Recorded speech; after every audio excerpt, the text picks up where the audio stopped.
Bismillahirrahmanirrahim. Assalamualaikum warahmatullahi wabarakatuh. Salam sejahtera bagi kita semua. Om Swastiastu, Namo Buddhaya, salam kebajikan.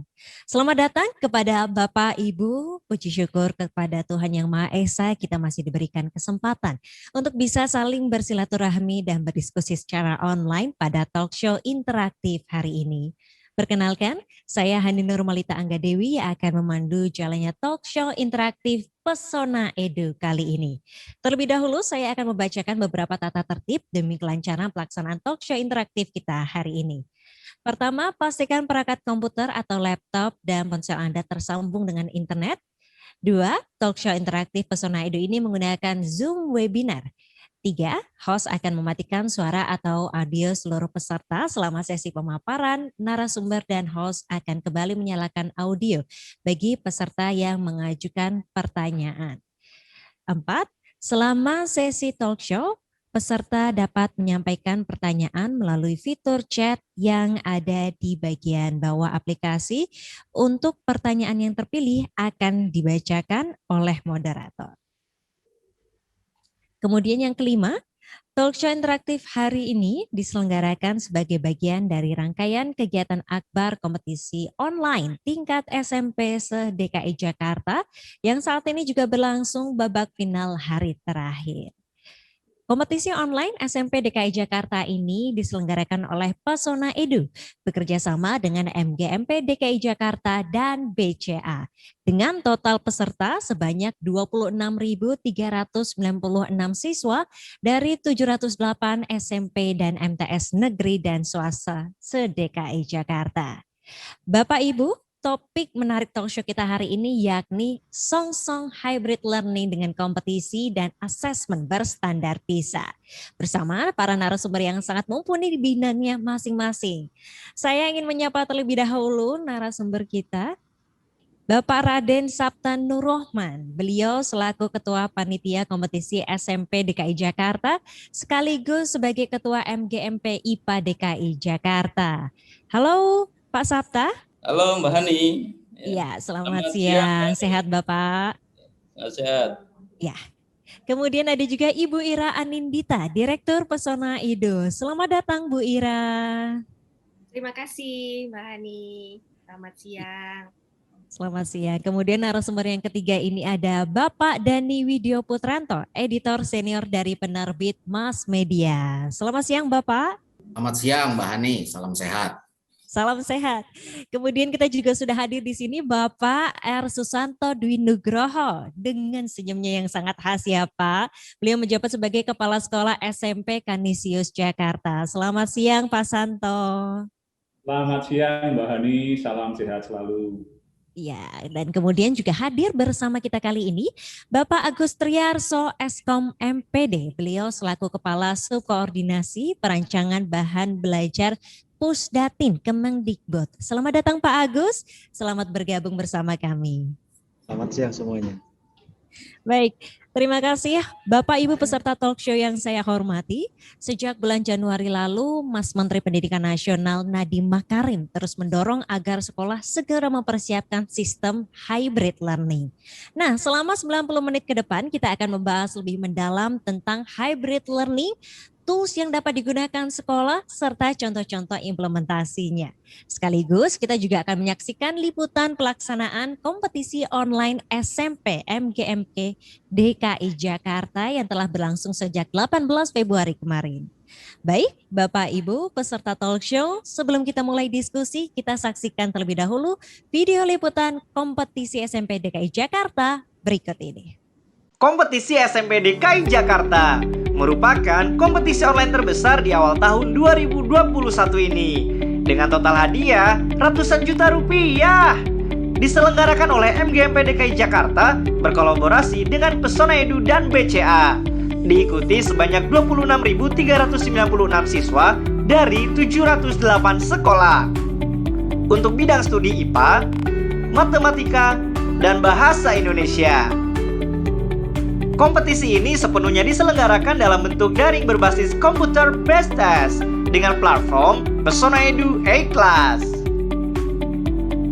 Tipe soal bervariasi dan merupakan pencerminan soal-soal AKM. yaitu pilihan ganda kompleks, menjodohkan jawaban, respon video dan audio, di suatu desa di Bengkulu, isian bebas atau isei, dan praktikum virtual. Siapa sajakah para siswa terbaik yang akan menjadi pemenang? Ayo ikuti terus kompetisi SMP DKI Jakarta di media sosial Pesona Edu.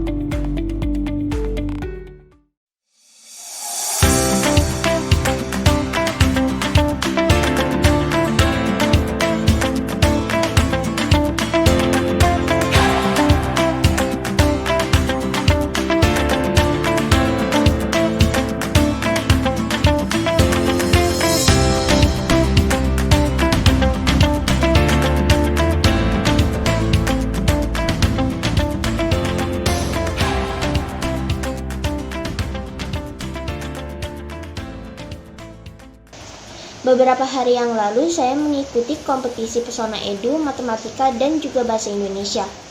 Ini pertama kalinya saya mengikuti kompetisi ini. Untuk platform yang digunakan untuk kompetisi ini cukup sederhana dan mudah dipahami.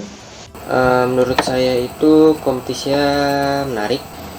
Soal-soalnya itu lebih menantang daripada soal-soal yang biasa diberikan oleh guru dari sekolah. Menurut saya platform yang dipakai dalam kompetisi ini itu menarik karena cukup mudah untuk mengisi soalnya. Menurut saya kompetisi ini sangat bermanfaat karena dapat membuat anak-anak tetap bersemangat, memiliki pengalaman yang berharga, dan dapat terus berprestasi di masa pandemi COVID saat ini. Melalui kompetisi ini juga saya dapat mengetahui adanya platform e-class dan buku digital interaktif. Buku ini juga ternyata telah digunakan di public school di Singapura. Melalui buku digital interaktif ini, anak-anak dapat melakukan secara langsung kegiatan-kegiatan seperti penggunaan busur secara virtual ataupun virtual lab, sehingga materi-materi yang diajarkan menjadi lebih menyenangkan dan dapat tersimpan di long-term memory mereka. Mengucapkan terima kasih yang sebesar-besarnya kepada Pesona Edu yang akhirnya bisa mewujudkan kompetisi yang ingin kami selenggarakan. Ini sesuatu yang baru bagi kami sebagai pendidik, karena di sistem e-class ini banyak sekali bentuk-bentuk soal yang bisa dilakukan atau dibuat. Mungkin selama ini anak-anak hanya mengenal soal-soal pilihan ganda dan mungkin tugas uraian dan dikumpulkan, sehingga dalam waktu yang lama kemungkinan anak-anak jenuh. Tetapi dengan adanya model-model soal yang bermacam-macam, bervariasi, ini tentunya akan menjadi tantangan tersendiri bagi para peserta didik. Karena ini menjadi tantangan tersendiri, tentunya peserta didik lebih termotivasi untuk tahu dan bisa, sehingga ini akan memacu prestasi peserta didik. Selanjutnya, bentuk-bentuk soal yang bervariasi ini tentunya akan menjadi inspirasi bagi para guru di lapangan dan tentunya juga akan memacu kreativitas bagi para guru di lapangan. Halo, apa kabar? Perkenalkan, saya Bu Sisil. Hari ini saya ingin menceritakan pengalaman saya menulis soal pada kompetisi DKI mata pelajaran Bahasa Indonesia. Saya menggunakan fitur Pesona Edu e-class. Di situ ditawarkan ada 15 item untuk pembuatan butir soal yang bisa kita variasikan seperti pilihan ganda kompleks, syarat lepas teks, syarat lepas gambar, koreksi teks, kemudian menjodohkan, kemudian ada juga soal yang dibuat sesuai dengan keinginan kita. Ada respon audio juga loh, hebat kan? Harusnya semua guru di Indonesia memakai fitur tersebut. Jadi saya merekomendasikan untuk aplikasi ini dipakai untuk semua guru di Indonesia. Terima kasih Pesona Edu karena di sini saya belajar banyak untuk membuat soal dengan berbagai varian. Maju terus pendidikan Indonesia dan Salam, terima kasih. Hal yang sangat penting dalam kompetisi ini adalah peserta didik akan disuguhkan pada penyelesaian soal-soal yang tidak hanya mengukur kompetensi minimum, yaitu kompetensi dasar, tetapi terampil di dalam penyelesaian soal-soal high order thinking skill atau HOTS. Bahkan ini menjadi sarana untuk latihan bagi peserta didik di dalam penyelesaian soal-soal yang bersifat asesmen kompetensi minimum yang akan diujikan tidak lama lagi. Dalam soal yang peserta didik hadapi nanti akan ditemukan data, fakta, grafik, cerita, dan lain-lain. Peserta didik harus mampu mengambil sebuah informasi yang selanjutnya diolah, diinterpretasi, dihubungkan satu informasi dengan informasi yang lainnya sehingga menjadi sebuah interpretasi yang dapat dituangkan dalam bentuk jawaban. Sehingga ini betul-betul menjadi sebuah pengalaman yang bermakna bagi peserta didik di era pandemi ini, bahkan mengukur, membangun sebuah kemampuan literasi dan numerasi. Inilah sebuah bukti nyata MGMP DKI Jakarta bersama Pesona Edu di dalam mengimplementasikan Merdeka Belajar. Terima kasih.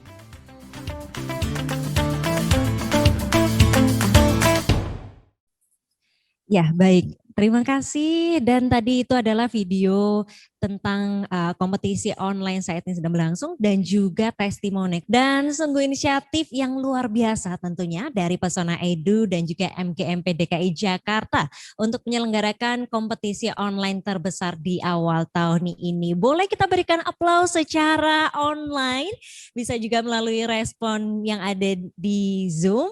Dan Bapak Ibu peserta talk show, kita akan mendengar terlebih dahulu arahan dari Bapak Agus Triarso Eskom MPD selaku Kepala Subkoordinasi Perancangan Bahan Belajar Pusdatin Kemendikbud terkait dengan topik talk show kita hari ini, yaitu bagaimana menyongsong hybrid learning dengan kompetisi dan asesmen berstandar PISA.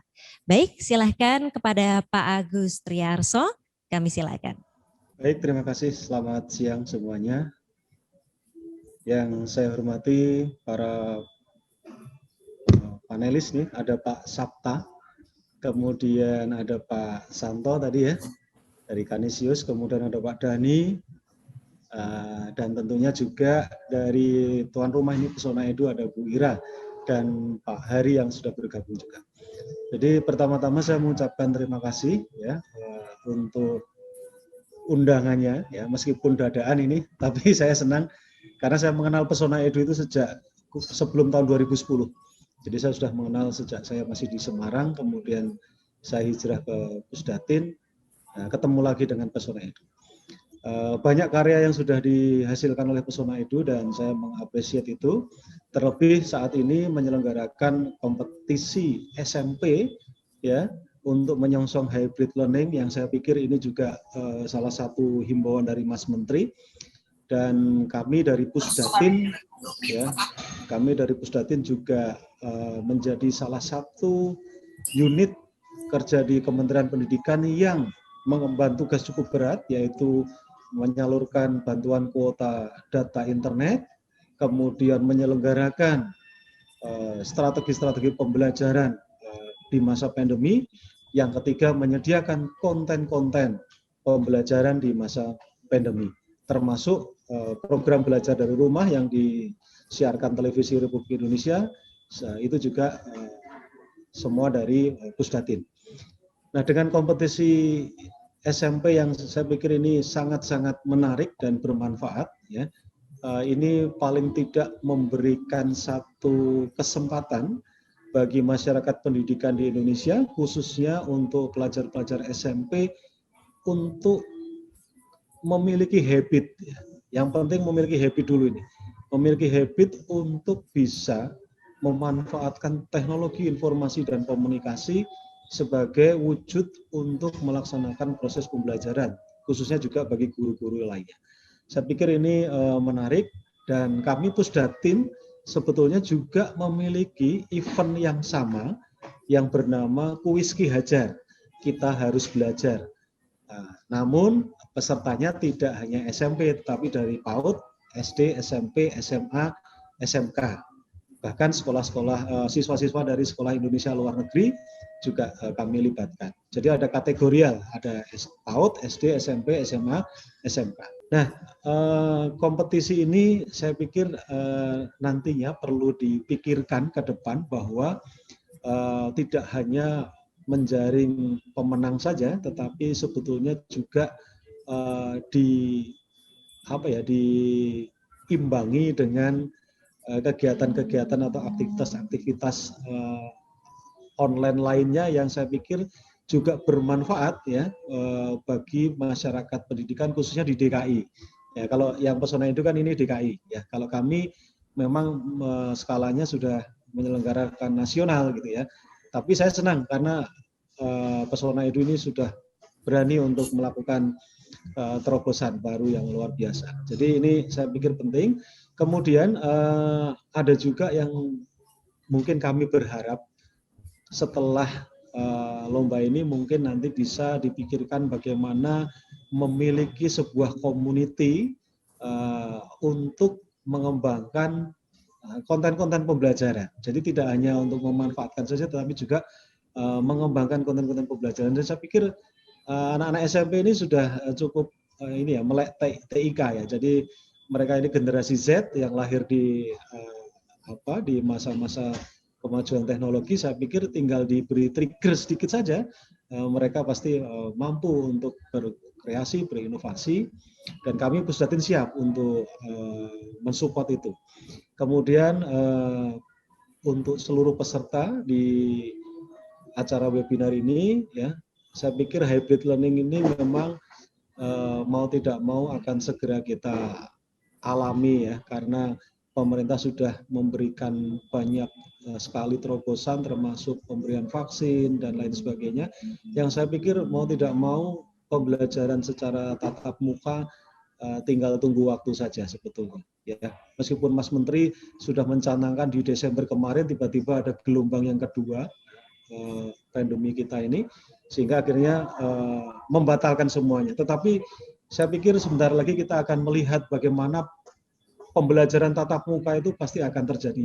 Namun, ya, ada namun, habit yang sudah terbangun secara online pembelajaran jarak jauh tidak akan bisa ditinggalkan, karena ini sudah menjadi sebuah kebutuhan di masa pandemi yang kita melihat betapa hebat dan dahsyatnya manfaatnya. Jadi sudah mengubah pola bagaimana proses pembelajaran di negeri tercinta kita ini. Tinggal kita nanti membuat inovasi kreasi ke depan seperti apa sehingga hybrid learning ini bisa terwujud dengan baik. Ya, kolaborasi online dan offline saya pikir ini menjadi kolaborasi yang baik ya. Kami juga sempat berpikir bagaimana saudara-saudara kita di Indonesia bagian timur sana juga bisa memiliki dan merasakan pemerataan pendidikan, dan itu semua juga didukung dengan adanya teknologi informasi dan komunikasi. Nah, di kompetisi SMP ini ya, di online challenge ini tentunya ini menjadi menarik kalau tadi ada disampaikan berstandar PISA. Nah, kita sama-sama tahu nih PISA di Indonesia ini kita masih ranking 72 ya. Masih sangat rendah sekali ya. Jadi saya pikir ini juga mengangkat nanti kemampuan di literasi TIK kita, anak-anak didik kita dan guru-guru kita untuk menjadi lebih baik lagi. Dan saya mewakili Kapus Datin ya, sangat mengapresiasi event ini, dan sekaligus kami juga mengundang seluruh peserta webinar ini. Kami juga ada event sebetulnya di tahun ini, yaitu event membatik, membuat bahan ajar TIK dari seluruh siswa, guru, masyarakat bebas untuk mengikutinya. Dan ada beberapa kategori yang kami sasar ya, karena arahan dari pimpinan kami akan mengembangkan konten-konten digital kekinian, yaitu seperti game edukasi, laboratorium maya, animasi pembelajaran, dan ada satu lagi yaitu augmented reality. Nah, di kompetisi membatik ini kami juga membuka 4 kategori itu. Jadi ada game edukasi, animasi pembelajaran, augmented reality, dan satu lagi untuk laboratorium maya ya. Jadi empat itu yang saya pikir menjadi konsentrasi kami, selain kami juga mengembangkan konten-konten pembelajaran interaktif lainnya. Nah, saya juga beberapa waktu lalu bertemu dengan tim dari Pesona Edu yang mengajak kami untuk bekerja sama, tentunya kami menyambut baik. Ya, sekali lagi semuanya ini kan harapannya untuk kebaikan dan kemajuan masyarakat pendidikan di Indonesia. Dan saya pikir nanti harapannya Pak Sabta, Pak Santo, ya, Bu Ira, dan teman-teman yang Pak Dhani ya, yang tergabung dalam webinar ini semakin memberikan motivasi, ya, khususnya bagi seluruh peserta webinar ini. Dan saya senang juga karena ternyata ini di-relay di YouTube ya. Jadi setelah event ini pun seluruh masyarakat di Indonesia masih bisa untuk menonton ulang acara ini. Dan sekali lagi kami dari Pusdatin akan selalu support ya, selalu support mendukung kebaikan-kebaikan khususnya untuk kemajuan literasi digital untuk masyarakat pendidikan di Indonesia. Dan saya akan pantau ya kompetisi SMP ini, dan saya berharap nanti ada kompetisi-kompetisi lainnya ya untuk tingkat SD, SMA. Ya, saya pikir nanti suatu saat bisa gabung juga dengan event kami yang di kuis Ki Hajar ya, kuis kita harus belajar. Jadi mungkin di soal-soalnya atau penggabungan eventnya. Jadi mari kita kolaborasi untuk menjadi lebih besar lagi, lebih baik lagi, karena untuk saat ini memang literasi digital kita masih sangat lemah ya. Jadi harapannya dengan masa pandemi ini sebetulnya mengarahkan kita untuk melek teknologi khususnya untuk mendukung proses pembelajaran di Indonesia. Saya kira ini yang bisa saya sampaikan Bapak Ibu semua. Saya terima kasih sekali bisa diundang untuk bergabung pada siang hari ini. Namun sekali lagi saya mohon maaf karena tidak bisa berlama-lama juga, karena harus ada room yang lain yang harus saya hadiri. Sekali lagi selamat untuk seluruh peserta webinar untuk hybrid learning ini dan seluruh peserta kompetisi SMP yang sudah masuk di tahap-tahap akhir ya. Kemudian juga salam kenal untuk Pak Sabta, Pak Santo, Pak Dhani, Bu Ira, dan kawan-kawan semuanya. Mungkin suatu saat kita bisa ketemu di forum lain atau kita bertemu untuk berdiskusi lah ya untuk bagaimana merumuskan beberapa hal terkait dengan kemajuan dan rumusan-rumusan tentang literasi digital ke depannya. Saya kira demikian, terima kasih sekali, selamat berjuang untuk para peserta dan untuk seluruh peserta webinar, selamat mendapatkan informasi dan ilmu-ilmu yang baru. Saya kira demikian, terima kasih. Assalamualaikum warahmatullahi wabarakatuh. Waalaikumsalam warahmatullahi wabarakatuh. Terima kasih banyak Pak Agus Triaso untuk pencerahannya kepada kita semua. Dan tentu saja kompetisi SMP DKI Jakarta ini juga menjadi salah satu dari cara kita untuk bisa memelihara habit yang disebutkan Pak Agus ya. Dengan kita memanfaatkan teknologi digital tidak hanya untuk bermain, tapi juga untuk belajar, bahkan untuk berkompetisi.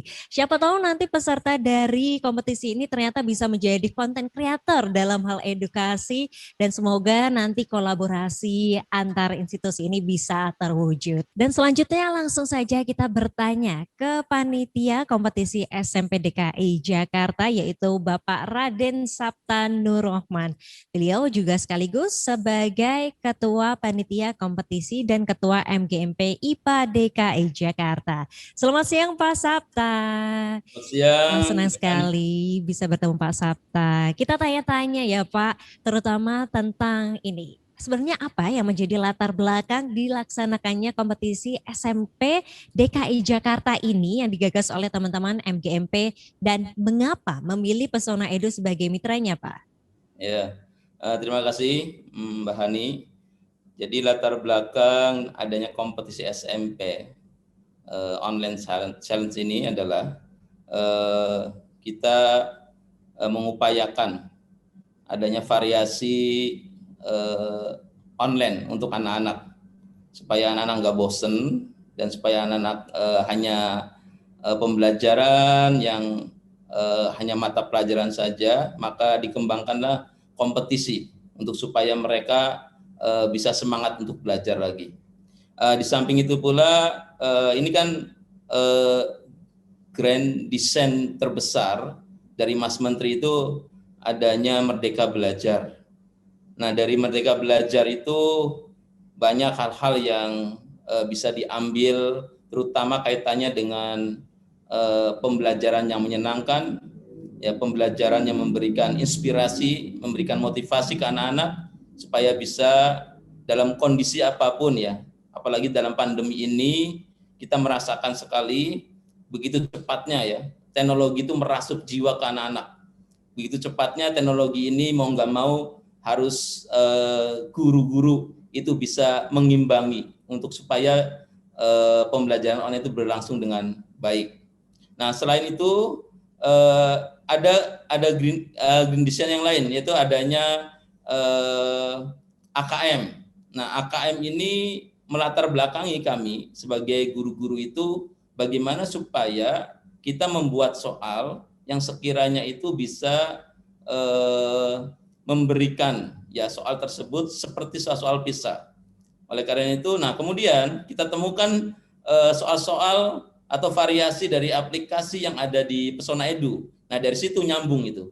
MGMP, ada IPA, ada matematika, ada bahasa Indonesia. Itu setelah mempelajari dari platform dari Pesona Edu, yang Pesona Edu Ikhlas itu loh, ini kan banyak variasi-variasi soal sekali, ya. Tadinya kita mengenal hanya pilihan ganda saja, ternyata ada pilihan ganda kompleks, kemudian menjodohkan, kemudian hal yang kalau saya lihat ada 15 itu. Nah, dari situ kita sambungkan sehinggalah pas pada saat pandemi ini kita mengadakan kompetisi yang kerjasamanya dengan Pesona Edu juga dengan BCA. Gitu Mbak Ani. Ya, dan tentu saja ini sesuatu hal yang baru yang membuat para siswa ini menjadi lebih bersemangat untuk belajar, ya. Karena nanti akan ada kompetisi yang bisa diikuti untuk membuktikan kemampuan mereka. Nah, bagaimana dengan antusias dari sekolah, guru, siswa, bahkan orang tua, Pak, selama kegiatan kompetisi ini? Mungkin ini kan kali pertama mereka ya mengikuti kompetisi yang sepenuhnya diadakan secara online, khususnya pengalaman menggunakan sistem asesmen dari Pesona Edu. Iya. Kompetisi ini memang ya dilihat dari pesertanya saja ada 26.000 lebih, ya. Sebelumnya kita mengadakan kompetisi yang sudah berkali-kali MGMP mengadakan kompetisi, itu waktu itu belum pandemi, tatap muka itu sekitar 10.000, ya. Dengan adanya kompetisi ini secara online justru anak-anak makin semangat, ada 26.000, ya. Bahkan dari jumlah sekolah ada sekitar 700 sekolah yang ikut, yang SMP itu. Ini dari sisi semuanya nih. Kalau dari orang tua ya tadi yang disampaikan ya luar biasa, ya, karena ada variasi pembelajaran yang lain yang mendukung bahwasannya kompetisi itu harus diadakan kapanpun, ya, tidak tersandung dengan pandemi gitu. Nah, dari siswa tentunya variasi-variasi soal yang ada itu memberikan gambaran bahwasanya kehidupan itu bukan hanya pilihan ganda, tapi variasi-variasi kehidupan yang lebih menantang buat dia, gitu. Pernah dilakukan dalam hal ini, saya pernah sampaikan kepada guru bahasa Inggris, kepada guru IPA, matematika juga, pernah saya tanyakan itu. Kalau 7 tambah 4 itu berapa? Saya tanyakan seperti itu. Guru bahasa Inggris nyebutnya 11, katanya. 7 tambah 4. Kemudian guru matematika 11 juga. Semuanya menyatakan 11. Padahal ada yang lainnya selain 11 itu. 7 tambah 4 itu bisa enggak? Kalau misalkan 15 dikurangi 4.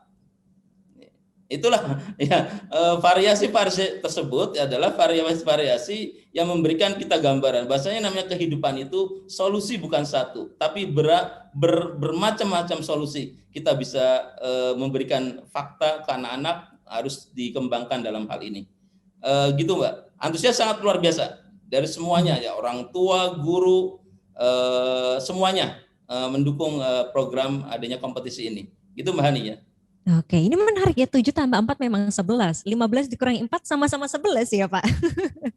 Nah, kalau menurut Pak Sabta sendiri, ini kan tentu saja dampaknya luar biasa ya kompetisi ini bagi sekolah, guru, siswa, dan orang tua khususnya di masa pandemi. Karena kita lihat tadi dari testimoni di videonya mereka sangat antusias dan gembira mengikuti kompetisi. Nah, dampak luar biasa yang Bapak lihat seperti apa Pak? Dampak luar biasa nih. Kalau kita kaitkan dengan ini tidak ada di pemikiran kami di MGMP ya. Ternyata kompetisi ini bisa menjawab ya pernyataan dari Bu Kadis bahwasannya suatu ketika tidak ada yang namanya sekolah A nilainya itu sangat tinggi, sekolah B nilainya sedang-sedang saja, sekolah C nilainya rendah. Nah, dengan adanya kebijakan dari Dinas Pendidikan Provinsi DKI Jakarta tentang PPDB yang tahun 2020 kemarin, itu kelihatan pemerataan nilai, pemerataan anak-anak di sekolah di DKI itu bukan tertumpuk hanya pada satu sekolah saja, yaitu sekolah unggulan, tapi semuanya rata ya. Dan sekarang terbukti yang kelas 7 ini, kelas 7 yang masuk ke babak semifinal itu bukan dari sekolah-sekolah unggulan. Itu yang tidak saya perkirakan. Ternyata itu muncul nyambung dengan kebijakan Dinas Pendidikan, ya. Sekolah A, sekolah B, sekolah C nilainya merata untuk anak-anak masuk ke sekolah tersebut, ya. Nah, tinggal karena kan inputnya sama. Input dana, input apa yang lainnya itu sama, ya. Nah, tinggal kita bisa, ini khusus yang negeri ya, Mbak ya. Khusus yang negeri. Jadi ada dampaknya ternyata ke sana. Ya, dan nyambung dengan kebijakan dinas. Ya, insya Allah 5 tahun ke depan ini sekolah-sekolah yang ada di DKI untuk negeri itu merata, tapi memang yang namanya brand itu tidak bisa dilepaskan. Contohnya beberapa sekolah yang unggulan itu SMA 8 itu brand itu. Ya, tetapi dengan adanya PPDB 2020 itu sudah membuktikan bahwasanya untuk anak-anak yang sekiranya dia tidak mampu itu bisa sekolah di SMP, SMA 8 atau SMA lain yang unggulan itu. Itu Mbak, ya, dampak yang nyata itu. Berarti ini sekaligus menunjukkan bahwa sekolah-sekolah di DKI Jakarta ini unggul semua begitu ya Pak. Sudah mulai ada pemerataan kualitas pendidikan. Dan tentu saja sudah ideal sekali ya Pak, berarti MBGMP DKI Jakarta ini menggandeng Pesona Edu sebagai mitra pengembangan kualitas belajar di sekolah. Terima kasih Pak Sabta, tadi sudah menyampaikan betapa ya. Ini kalau saya lihat di partisipan ada yang dari Aceh ya. Ya, sepertinya Pak. Ya Allah, luar biasa ya. Luar biasa, ini memang sangat excited semua orang untuk bisa ikut bergabung dalam diskusi kita kali ini, dan juga semoga nanti kompetisi ini tidak hanya di DKI Jakarta ya Pak, tapi di seluruh Indonesia. Nah, tadi Pak Sabta sudah menyampaikan betapa siswa sangat antusias mengikuti kompetisi dan exciting sekali dalam mengerjakan tipe-tipe soal dari sistem Pesona Edu walaupun dikerjakan sepenuhnya secara online. Nah, sekarang saatnya kita beralih ke Bu Ira selaku Direktur Pesona Edu. Selamat siang Bu Ira. Salam sehat ya Ibu ya, sehat tentunya ya. Sehat. Nah Ibu Ira, kita ingin membicarakan ini tentang topik talk show interaktif kita ya. Bagaimana menyongsong hybrid learning dengan kompetisi dan assessment berstandar PISA. Istilah hybrid learning ini kan kembali muncul setelah digaungkan Mas Menteri dalam menyiasati solusi pembelajaran selama pandemi ini. Nah, menurut Ibu Ira dan Pesona Edu, apakah yang dimaksud dengan hybrid learning dan seperti apa implementasinya di sekolah? Oke, terima kasih Mbak Hani. Jadi kalau kita bicara tentang hybrid learning, itu kan sebenarnya sederhananya adalah mengkombinasikan metode pembelajaran konvensional atau biasa kita sebut tatap muka ya, dengan pembelajaran yang menggunakan media digital, menggunakan teknologi. Itu kita bisa sebut itu online. Nah, tentunya media digital ini adalah sebagai komplementer, bukan menggantikan pembelajaran tatap muka sepenuhnya, seperti yang terjadi pada PJJ sekarang. Nah, itu terpaksa kan ya, selama 2020 ini pembelajaran digital tiba-tiba mencuat sekali karena ada pandemi, karena pembelajarannya terpaksa pindah ke digital seluruhnya. manakala tatap muka tidak memungkinkan gitu. Jadi belajarnya yang mau nggak mau harus online semua gitu. Nah, sebenarnya sih kalau kita bicara tentang media digital itu tidak selalu harus online setiap saat gitu. Ada juga media digital yang bisa digunakan tanpa internet. Nah, medianya digital tapi tidak perlu online. Nah, contohnya misalnya buku digital gitu, itu tidak perlu internet terus-terusan kan gitu. Nah, kita meyakini bahwa teknologi itu kan adalah sebuah keniscayaan ya Mbak Hani, terutama sekarang ini memang sudah zamannya, karena generasi peserta didik kita itu kan generasi digital, apalagi kalau yang generasi Z ya, yang lahir-lahir udah kenal digital. Nah, ya itu kan tidak akan mundur kembali, penggunaan teknologi pasti dan akan terus berkembang terus, maju terus gitu.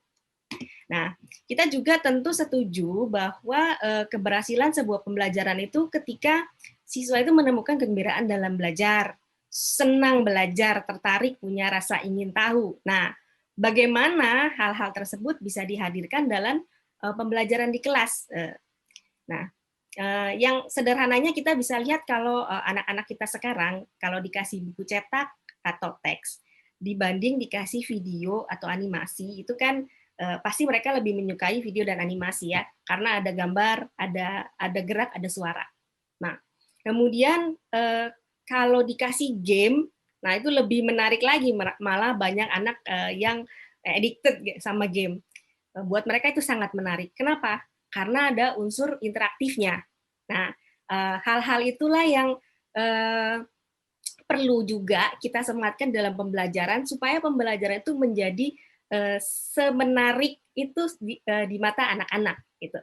Dan memang ada hal-hal yang sebenarnya mampu dihadirkan oleh media digital yang mungkin sulit untuk dihadirkan dengan cara konvensional atau mengajar di kelas dengan papan tulis biasa gitu. Misalnya dengan kehadiran simulasi interaktif. Nanti saya bisa jelaskan lebih lanjut tentang hal ini. Nah, jadi kalau menurut saya walaupun pandemi ini sudah selesai, nanti siswa sudah kembali belajar di sekolah, hybrid learning itu pasti tetap diperlukan dan sekolah memang perlu mempersiapkan diri untuk ini. Gitu. Begitu Mbak Hani. Oke, Bu Ira, berarti yang jelas di sini ada penggunaan digital begitu ya. Tidak harus selalu online dan offline karena bahkan digital ini pun bisa diakses tanpa internet. Salah satunya melalui buku digital interaktif ini ya. Nah, kemudian bagaimana produk yang dimiliki Pesona Edu bisa membantu pelaksanaan hybrid learning di sekolah, Ibu? Ya, bicara tentang produk Pesona Edu ya, nanti saya minta izin untuk share screen. Saya ada beberapa yang perlu ditampilkan. Oke, nah memang produk Pesona Edu sebenarnya ada bermacam-macam, termasuk kalau sekolah-sekolah pasti mengenal Pesona Edu Siplah, itu mitra pasar daring Dikbud ya. Untuk pembelajaran dana BOS. Tapi kalau bicara soal hybrid learning, saya ingin highlight ke dua produk utama Pesona Edu. Nah, di sini di layar tampil ada Pesona Edu buku digital interaktif. Nah, itu produk pertama, buku digital interaktif yang merupakan konten untuk belajar. Tuh. Nah, kemudian yang kedua, kita juga punya produk Learning Content Management System atau aplikasi manajemen konten ya, kita sebut namanya Pesona Edu. Oke, baik, saya lanjut ya. Jadi kalau di kelas itu biasanya kita ada 3 aktivitas terbesar ya, yang pertama itu kan biasanya guru mengajar atau memberikan materi pelajaran kepada siswa. Nah, itu bisa dipakai buku digital interaktif. Kemudian yang kedua, guru memberikan latihan soal atau diskusi, aktivitas kelompok. Nah, itu untuk proses pembelajarannya, nah, itu yang bisa digunakan dengan Pesona Edu E-Class. Kemudian yang ketiga, guru melakukan assessment atau penilaian. Nah, nanti saya akan jelaskan satu-satu mengenai fitur-fitur yang ada di dalam Pesona Edu E-Class ini. Nah, yang pertama itu yang tadi saya sebutkan itu adalah buku interaktif Pesona Edu yang merupakan konten untuk belajar. Nah, ini saya langsung tuh, sorry. Nah, jadi ini buku interaktif ini adalah hasil kerjasama kita dengan berbagai penerbit, baik di Indonesia maupun di internasional ya, kita ada bekerja sama juga dengan beberapa penerbit luar. Jadi konsepnya itu adalah menggabungkan buku dengan simulasi interaktif yang Pesona Edu punya. Gitu. Jadi kalau ada buku dari penerbit, kalau buku digital biasa kan hanya PDF saja. Nah, di sini kita sematkan simulasi interaktif ke dalam buku tersebut, sehingga menjadi buku digital interaktif. Nah, untuk lebih jelasnya, saya tunjukkan saja. Saya kasih share ya. Oke. Nah, ini adalah, ini saya lagi buka player buku interaktif. Di sini ada cover buku tematik terpadu matematika IPA dari Mas Media. Apakah bisa terlihat? Ya, jelas terlihat, ya? Bu Ira. Nah, oke, nah ini kalau saya buka beberapa halaman. Nah kalau buku ini contohnya buku Mas Media ya, teks dan gambar ini kita ambil persis sama dengan buku cetaknya sama gitu ya, kita jadikan digital. Nah, yang menarik adalah ketika pada bagian tertentu kita ingin nah, seperti ini ya. Ini halaman ini, gambar yang ini ada bicara tentang sudut. Kemudian yang bawah ini langsung dari bukunya sama persis. Yang atas ini saya bisa gerakan busurnya. Ini interaktifnya. Nah, di sini bisa langsung diukur sudutnya, bisa diputar langsung dalam buku. Nah, ini kita sebut dengan buku digital interaktif generasi keempat. Artinya interaktifnya itu sudah embedded di dalam buku dan bisa langsung jalan di dalam bukunya. Kalau kurang besar ini saya bisa besarkan. Nah, di sini ada busur, ada sudut, tinggal diukur berapakah ini. Ya, ini ada pembesarnya juga kalau mau dilihat. Oke, di sini berapa ini? Misalnya saya coba masukin 39. Cek, ternyata benar. Kemudian saya klik soal baru. Nah, dikasih sudut yang berbeda. Nah, di sini juga jadinya ada efek random ya. Jadi latihan soal yang keluar dalam buku itu tidak selalu dengan urutan yang sama. Setiap kali ada soal baru, itu akan muncul secara acak.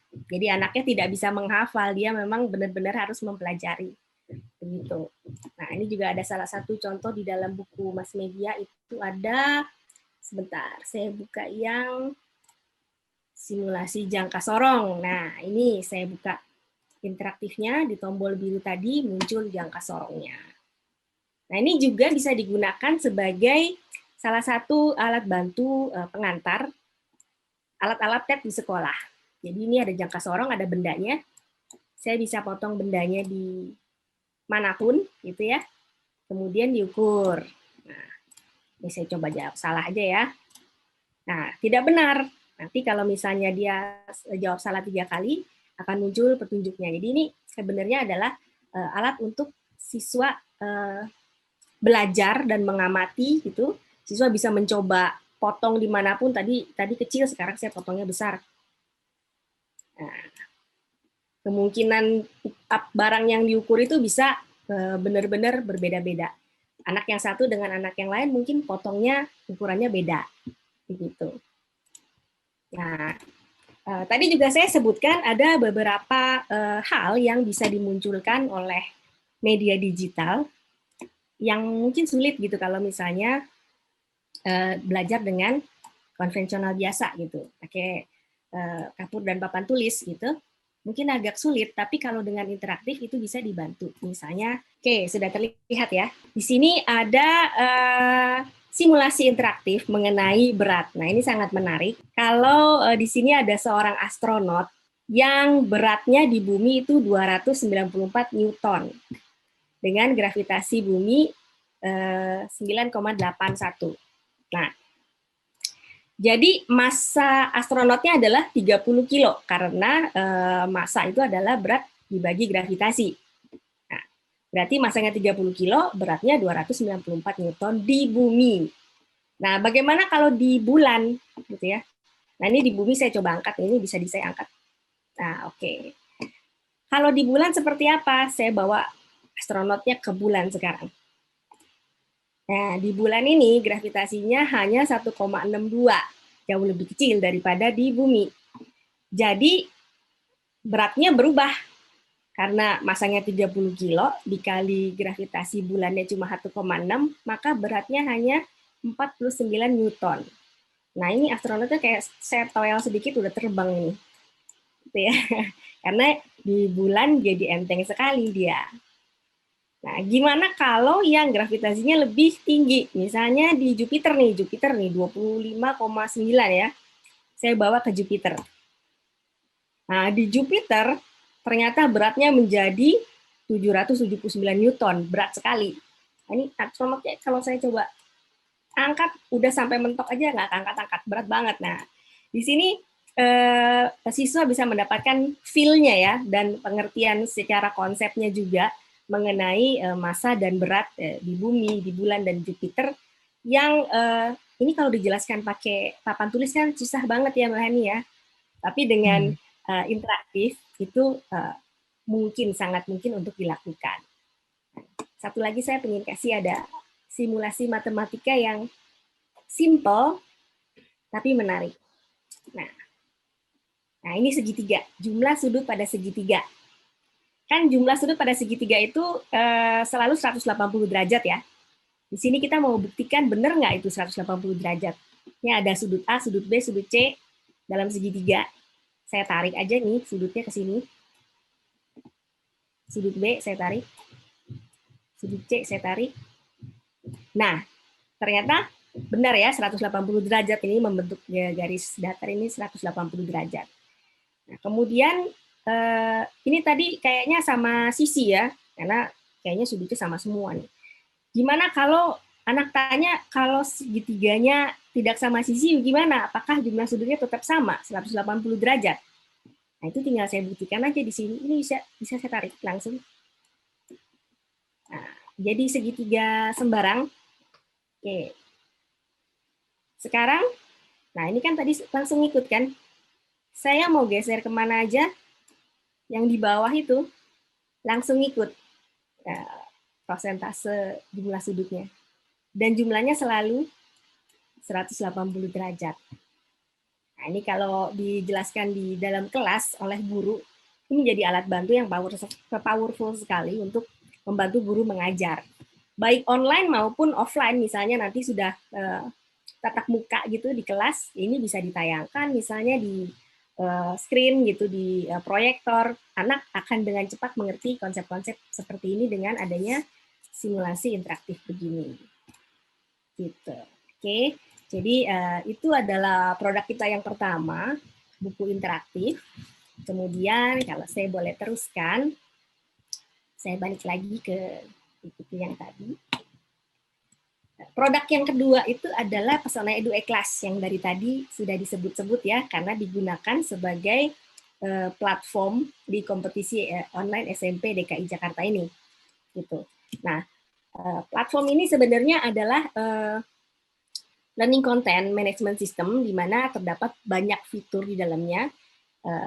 Ada 15 fitur learning activities untuk membuat latihan soal atau latihan-latihan soal, berbagai macam tipe soal. Kemudian ada 4 macam pembelajaran kolaborasi.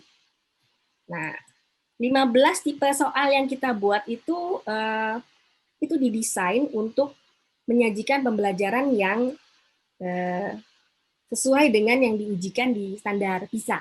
Yaitu kan ada 4 ya, yang di PISA itu yang dinilai itu adalah yang pertama ada literasi, matematika, sains, dan kolaborasi.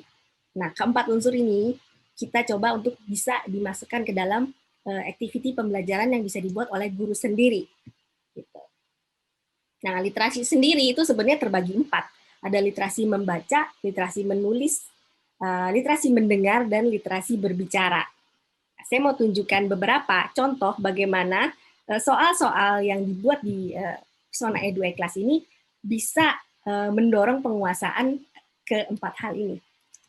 Ya, saya coba pindah lagi ke screen yang lain. Nah, misalnya di sini Saya coba bukakan.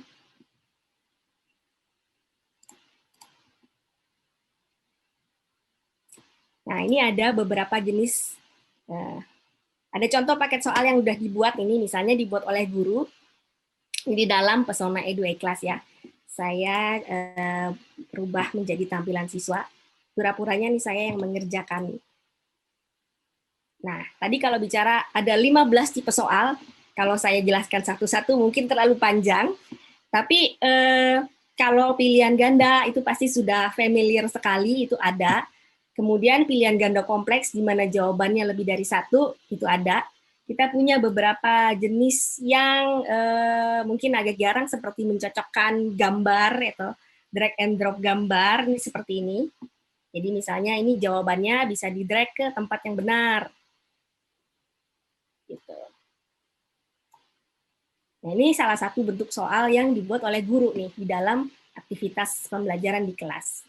Nah, tapi yang menarik adalah platform ini memungkinkan soal itu dalam bentuk audio atau video dan jawabannya juga dalam bentuk audio atau video. Contohnya seperti soal di item nomor 3 ini. Nah, di sini soalnya adalah rekam suara ketika kamu memainkan lagu daerah Bali. Jadi jawaban siswa di sini yang diminta adalah dalam bentuk audio. Di sini siswanya bisa langsung rekam, atau dia bisa rekam di tempat lain, kemudian dia-upload ke sini. Nah, jadi ini sudah mulai nih, penguasaan literasinya dibangun di sini. Jadi bisa untuk macam-macam pembelajaran. Kalau di sini kebetulan pembelajarannya kesenian ya, karena lagu daerah Bali. Nah, kemudian ada juga soal, ini contohnya soal nomor. Nah, kalau ini soal yang berbentuk audio. Saya jalankan ya soalnya. What does your friend look like? She's very tall and thin. What color hair does she have? She has blonde hair. Is she nice? I think she's very nice. Nah, kedengaran suaranya dengan jelas? Ya, kedengaran. Itu tadi soalnya. Kemudian di sebelah kanan itu ada pertanyaannya. What does Vicky's friend look like? Nah, di sini pertanyaannya pilihan ganda. Ada 2 pertanyaan di sini. Dalam satu soal bisa ada 2 pertanyaan sekaligus. Yang pertama adalah pilihan ganda. Nah, ini jawabannya tadi apa? Tadi dia very tall and thin ya. Coba saya klik sini. Kemudian yang nomor 2 itu adalah soalnya isian singkat. What other characteristic does she have? Tadi sepertinya dia punya blonde hair. Gitu. Nah, jadi ini sebenarnya salah satu bentuk literasi mendengar atau listening ya. Tadi soalnya karena dalam bentuk audio. Anak perlu mendengar dengan baik, kemudian menjawab soal yang terkait dengan audio yang diberikan. Oke. Kemudian, nah, kalau soal di item nomor 5 ini adalah soalnya siswa diminta menjawab dalam bentuk video. Nah, tadi ada respon audio, sekarang respon video. Di sini ada soal dalam bentuk bacaan. Bacalah cerita rakyat dari Aceh berjudul Mentiko Betuah. Lalu rekam video dengan durasi 2 menit yang berisi amanat yang dapat kalian ambil dari cerita rakyat tersebut. Nah, jadi di sini ada literasi membaca. Anaknya disuruh baca. Ini bacaannya. Kemudian dia jawabnya dalam bentuk video yang diupload ke dalam platform ini. Jadi di situ ada melatih anak literasi berbicara. Dia berbicara dalam video menjelaskan apa yang mau dia sampaikan dari sesuatu yang sudah dia baca. Begitu. Jadi ini menarik sekali ya, soal-soal seperti ini juga digunakan. Ya tadi pada saat kompetisi di video ada sedikit cuplikan. Nah, soal-soal seperti ini yang akan muncul di dalam kompetisi SMP online DKI Jakarta. Jadi nggak cuma pilihan ganda, itu menariknya, gitu. Nah, ini saya mau kasih lihat salah satu contoh juga. Ini juga salah satu yang nanti muncul di dalam kompetisi. bahkan interaktif itu bisa masuk ke dalam soalnya. Jadi di sini kalau Bapak Ibu lihat itu ada interaktif. Ini interaktif, ini saya bisa tarik ke sini. Ada baja, ada kuningan. Kemudian saya kasih panas. Apa yang terjadi ketika diberikan panas? Oh, ternyata dia melengkung ke bawah. Nah, ini Pak Sabta bilangnya soal praktikum virtual ini. Nah, ini ada di dalam lomba. Anak dikasih interaktif, dia suruh mencoba atau membuat praktikum, kemudian jawabannya itu dalam bentuk video. Jadi anaknya harus mengunggah video dia menjelaskan setelah melaksanakan praktikum virtual ini. Gitu. Menarik sekali ya. Nah, terakhir saya mau kasih satu lagi yang mungkin sangat menarik. Ini soal di dalam bentuk video. Tadi ada soal dalam bentuk audio, sekarang soalnya berbentuk video. Saya jalankan. Gerak parabola mungkin tanpa kita sadari sering kita jumpai dalam kehidupan sehari-hari. Contohnya, lintasan bola ini.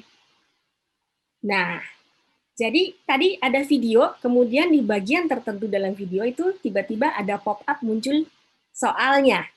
Nah, ini tadi muncul soalnya. Apa saja contoh lain dari gerak parabola dalam kehidupan sehari-hari?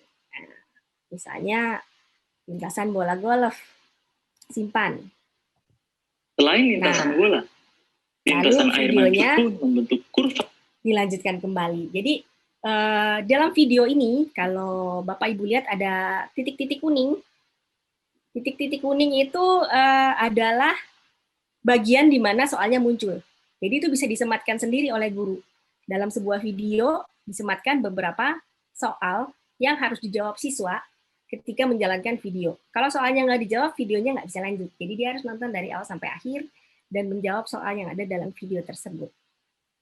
Nah, itulah beberapa contoh dari 15 tipe soal yang ada di Pesona Edu E-Class. Yang saya anggap ini tipe-tipe soal yang paling menarik, yang mungkin jarang sekali atau mungkin tidak ada di dalam LMS yang lain ya. Kalau pilihan ganda pasti standar lah, semua pasti punya. Gitu. Tapi soal seperti ini menurut saya pasti jarang sekali ada. Nah, sambil melihat pas kebetulan lagi ngomong tentang E-Class ini, nah saya mau kasih lihat ada liputan sedikit tentang ini. Kebetulan kan jam segini ini pas final ya, pas baru final di, nih, saya bukakan sedikit. Saya login sebagai panitia lomba. Saya bisa lihat kegiatan yang sedang berlangsung di dalam lomba pada saat ini. Jadi ini saya buka. Nah, ini lomba yang sedang berlangsung, ini yang terakhir ini IPA ya. Ada IPA kelas 9 yang tadi mulainya jam 1 sampai jam, berarti ini baru selesai nih. Gitu. Nah, saya bisa lihat langsung di sini, ini statistiknya. Tadi itu berarti ada 36 anak yang sudah mengkomplitkan pekerjaannya. Yang ini mungkin yang 6 tidak sempat klik atau sedang masih mengerjakan gitu ya. Kemudian ada 1 orang yang tidak hadir. Jadi di sini nanti tim juri bisa langsung melihat pekerjaan yang dilakukan anaknya, kemudian ada durasi pengerjaan mereka muncul di sini. Nah, kalau misalnya mau melihat hasil jawaban, tadi saya kasih lihat soal tentang praktikum virtual gitu ya. Saya kasih lihat sedikit jawaban dari, ya, tadi ada yang menarik. Nanti sini bisa dilihat. Nah, anak tuh nanti menjawab, kemudian masuk ke platform seperti ini. Ini jawaban-jawaban dari peserta lomba tadi. Ini tadi kelas 8 ya, saya bukakan. Nah, pada saat video respons, ini tadi tentang virtual praktikum virtual. Oke. Assalamualaikum warahmatullahi wabarakatuh. Kali ini saya akan melakukan percobaan yang kedua, yaitu percobaan mukjizat protein di dalam makanan. Nah, ini Saya mengambil 3 video yang bahan sudah makanan diunggah sampai oleh di siswa sini. dalam lomba ini. Yang pertama adalah telur sapi dan yang ketiga adalah daging sapi. Lalu setelah itu adalah pilar SO4. Setelah itu saya kasih lihatnya sedikit saja karena ini lombanya masih berlangsung. Tapi kurang lebih itu adalah gambaran bagaimana siswa, soal yang diberikan pada siswa dan jawaban dari siswanya kurang lebih seperti itu di dalam lomba ini. Begitu. Oke. Kalau saya boleh rangkum sedikit, jadi saya kembali lagi ya ke PPT saya. Nah, jadi di dalam Pesona Edu Class ini sebenarnya ada banyak aspek.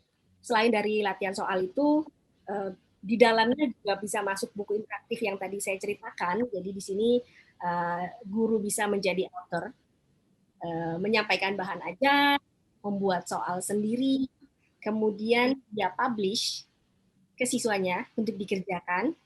Ini berupa tadi soal-soal itu. Kemudian setelah soal-soal itu dijawab oleh siswa, di sini ada fungsi analyze atau ada fungsi analitiknya. Gitu. Nah, ini menarik. Salah satunya fungsi analitik di Pesona Edu Class ini untuk melihat buku apa saja yang dibuka oleh siswa. Jadi tadi kan buku interaktifnya bisa nyemplung ke dalam sini. Nah, kemudian gurunya itu bisa tracking kegiatan siswa, misalnya ditugaskan membaca buku biologi kelas 10. Nah, di sini nanti gurunya bisa dapat data, si Vanda ini, Vanda 0280, itu membuka buku biologi kelas 10 itu pada tanggal 28 Oktober, pada jam sekian, membukanya selama 2 menit, gitu. Jadi itu adalah ada fungsi analitiknya sehingga siswa bisa memonitor juga perkembangan siswa di dalam platform ini. Yang terakhir saya mau sampaikan adalah kedua produk ini, baik buku interaktif maupun Pesona Edu Class, itu kita bekerja sama dengan berbagai penerbit. Ya, kalau buku interaktif dikerjasamanya untuk pembuatan buku teks. Nah, kalau di E-Class itu juga dengan penerbit kita buat bank soal. Jadi nanti aktivitas pembelajaran contoh-contoh soal seperti tadi itu dengan tim editor penerbit itu bisa dibuatkan bank soalnya. Nanti sekolah itu bisa membeli bank soal untuk dipergunakan di dalam pembelajaran sehari-hari. Gitu. Jadi yang kami harapkan adalah kedua produk ini ya, saya yakini bisa menjadi tools yang sangat powerful dan ready to use, tinggal langsung digunakan karena sudah benar-benar kita desain tinggal langsung digunakan aja oleh guru dan siswa yang bisa mendukung pelaksanaan atau implementasi hybrid learning di sekolah Bapak Ibu. Gitu. Kurang lebih dari saya demikian, semoga tidak terlalu panjang. Nanti kalau ada pertanyaan mungkin nanti kita bisa lanjutkan lagi di sesi tanya jawab. Begitu Mbak Hani. Terima kasih. Ya, terima kasih banyak Bu Ira, luar biasa. Ini penjelasannya sudah sangat lengkap sekali ya. Oke. Dan kita bisa menyaksikan langsung seperti apa sih ini produk-produknya tadi dari buku digital interaktif hingga kemudian Pesona Edu Class, luar biasa. Saya jadi rasanya pengen belajar lagi ya, masuk SMP lagi menggunakan materi-materi yang sangat menyenangkan seperti ini dan tentu saja hybrid learning di sekolah sudah bukan jadi PR lagi bagi para guru jika menggunakan produk-produk seperti ini ya. Terima kasih sekali lagi Bu Ira dan sekarang kita akan beralih ke Pak Dani Widyo Putranto, senior editor dari penerbit Mass Media yang tadi juga disebutkan ya menjadi mitra bagi Pesona Edu dalam hal penerbitan buku digital interaktif dan bank soal. Halo Pak Dani, selamat siang. Selamat siang Pak Dani. Ya, kita masih menunggu. Mbak Ira juga lupa. Ya, halo Pak Dani. Halo Bu Bahani, selamat siang. Salam Selamat sehat. siang. Tadi ini Pak Dani, Bu Ira sudah menyebutkan ya dalam hal penyediaan buku digital interaktif dan Bank Soal Pesona Edu bermitra dengan para penerbit, salah satunya dengan mass media. Apakah bisa disampaikan Pak kontribusi mass media sebagai penerbit di dalam pengembangan konten digital ini? Pertanyaan mengenai kontribusi ini di balik ini memang menarik sekaligus menantang juga karena akan muncul pertanyaan awal sebetulnya. Apa urusannya penerbit dengan buku digital, sesuatu yang digital? Bukannya digital itu nyambungnya dengan HP kayak gini kan, terus laptop, internet lah, serba online. Sementara digital kan berhubungannya dengan buku cetak yang dicetak. Nah ini memang sebagai singkat saja, saya ingin menyampaikan sedikit distingsi antara atau pemilahan antara penerbit dan percetakan. Kenapa begitu? Kalau saya ke sekolah atau ketemu insan-insan pendidikan lah, guru dan sebagainya, ditanyanya pasti dari percetakan mana. Padahal penerbit dengan percetakan itu suatu bisnis yang berbeda. Ada penerbit termasuk mass media yang mempunyai percetakan, jadi langsung nyetaknya di situ. Tapi begitu banyak penerbit yang nggak punya percetakan, dia harus mencari mencetaknya dari percetakan yang ada yang tersedia, kerjasama dengan percetakan-percetakan lain. Sehingga yang mau saya katakan di sini adalah bisnis penerbit itu menghasilkan produk, dia mengorganisir suatu produk mulai dari naskah, dia mencari penulis, kayak Pak Sapta itu penulis yang handal. Nah itu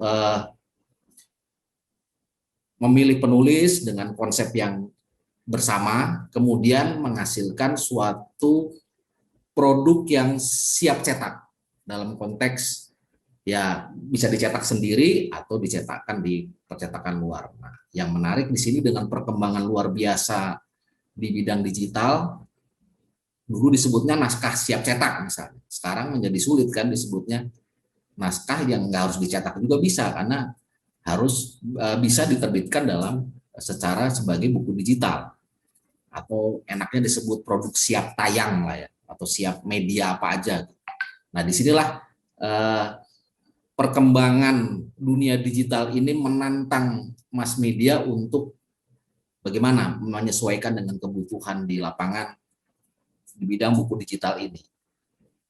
Nah disitulah mass media salah satunya adalah menggandeng Pesona Edu sebagai partner.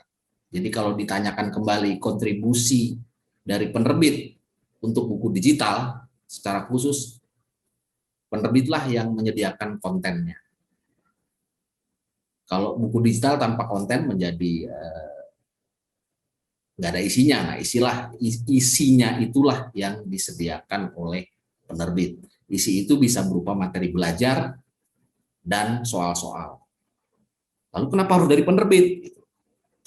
Disinilah memang peran penerbit sebagai salah satu sosok atau salah satu bentuk unsur selain sekolah, guru, dan sebagainya itu yang menerjemahkan kurikulum.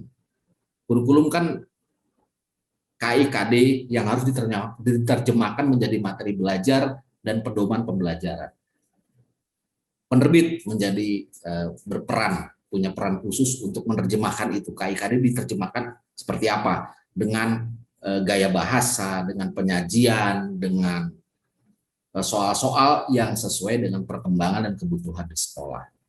Itu yang bisa diungkapkan kontribusi penerbit untuk buku digital. Jadi menyumbang atau berperan menyediakan konten dalam bentuk materi belajar dan soal-soal. Begitu Mbak Hani.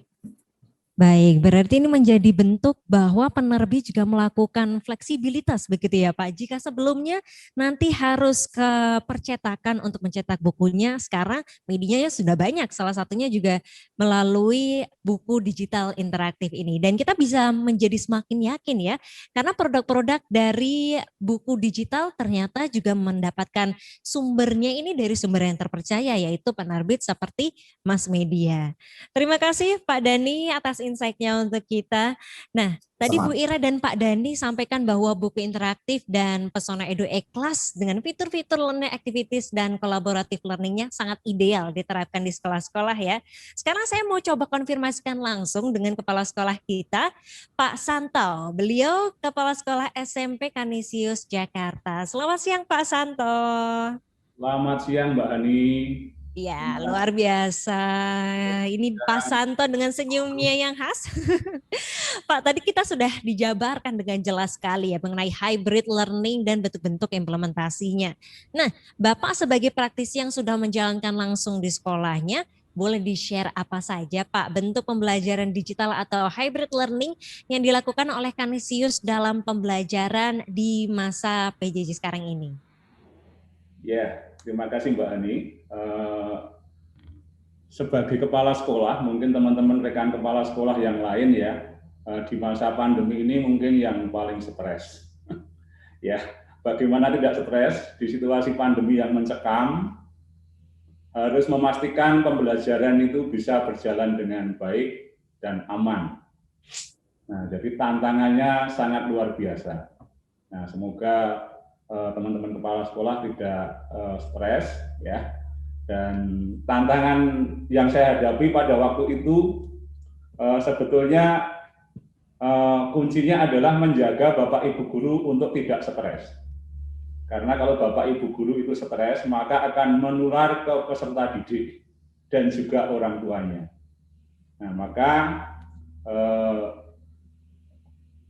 kompetensi guru ya, karena PJJ harus menggunakan teknologi, ya, maka percepatan teknologi terhadap guru, sarana-sarana teknologi itu harus difasilitasi ya. Bersyukur kita di Jakarta, ya. Saya tidak membayangkan teman-teman yang ada di luar pulau sana yang mungkin internetnya belum ada. Nah, tantangan yang kedua adalah keterlibatan siswa jelas, karena kita tidak bisa melihat dari dekat bagaimana kondisi para siswa. Kemudian tentu lalu komunikasi. Nah, komunikasi ini akan menjadi sulit ya selama PJJ. Tetapi saya sebagai kepala sekolah sangat bersyukur ya dengan PJJ ini. Saya merasa banyak hal yang tadinya saat tatap muka itu tidak mungkin, dalam PJJ itu justru mungkin.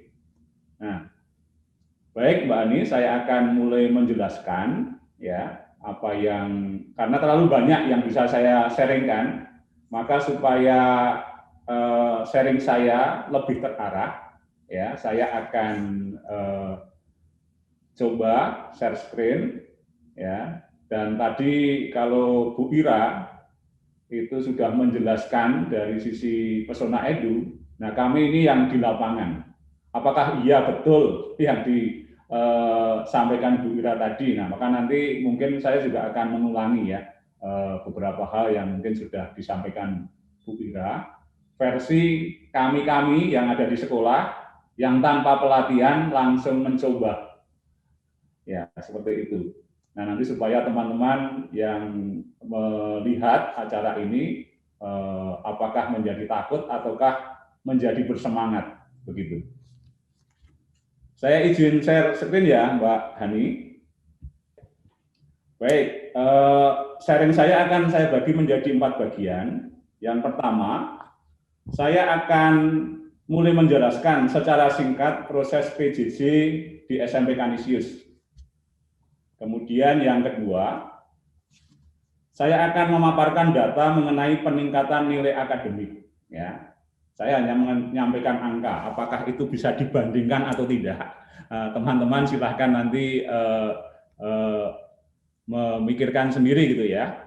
Nah, kemudian yang berikut, saya akan memaparkan data bagaimana tanggapan para siswa ya terhadap PJJ di SMP Kanisius.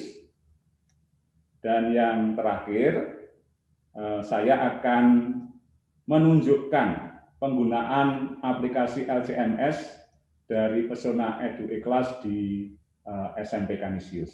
Nah, Bapak Ibu, ini adalah peta PJJ SMP Kolose Kanisius tahun 2020-2021 ya.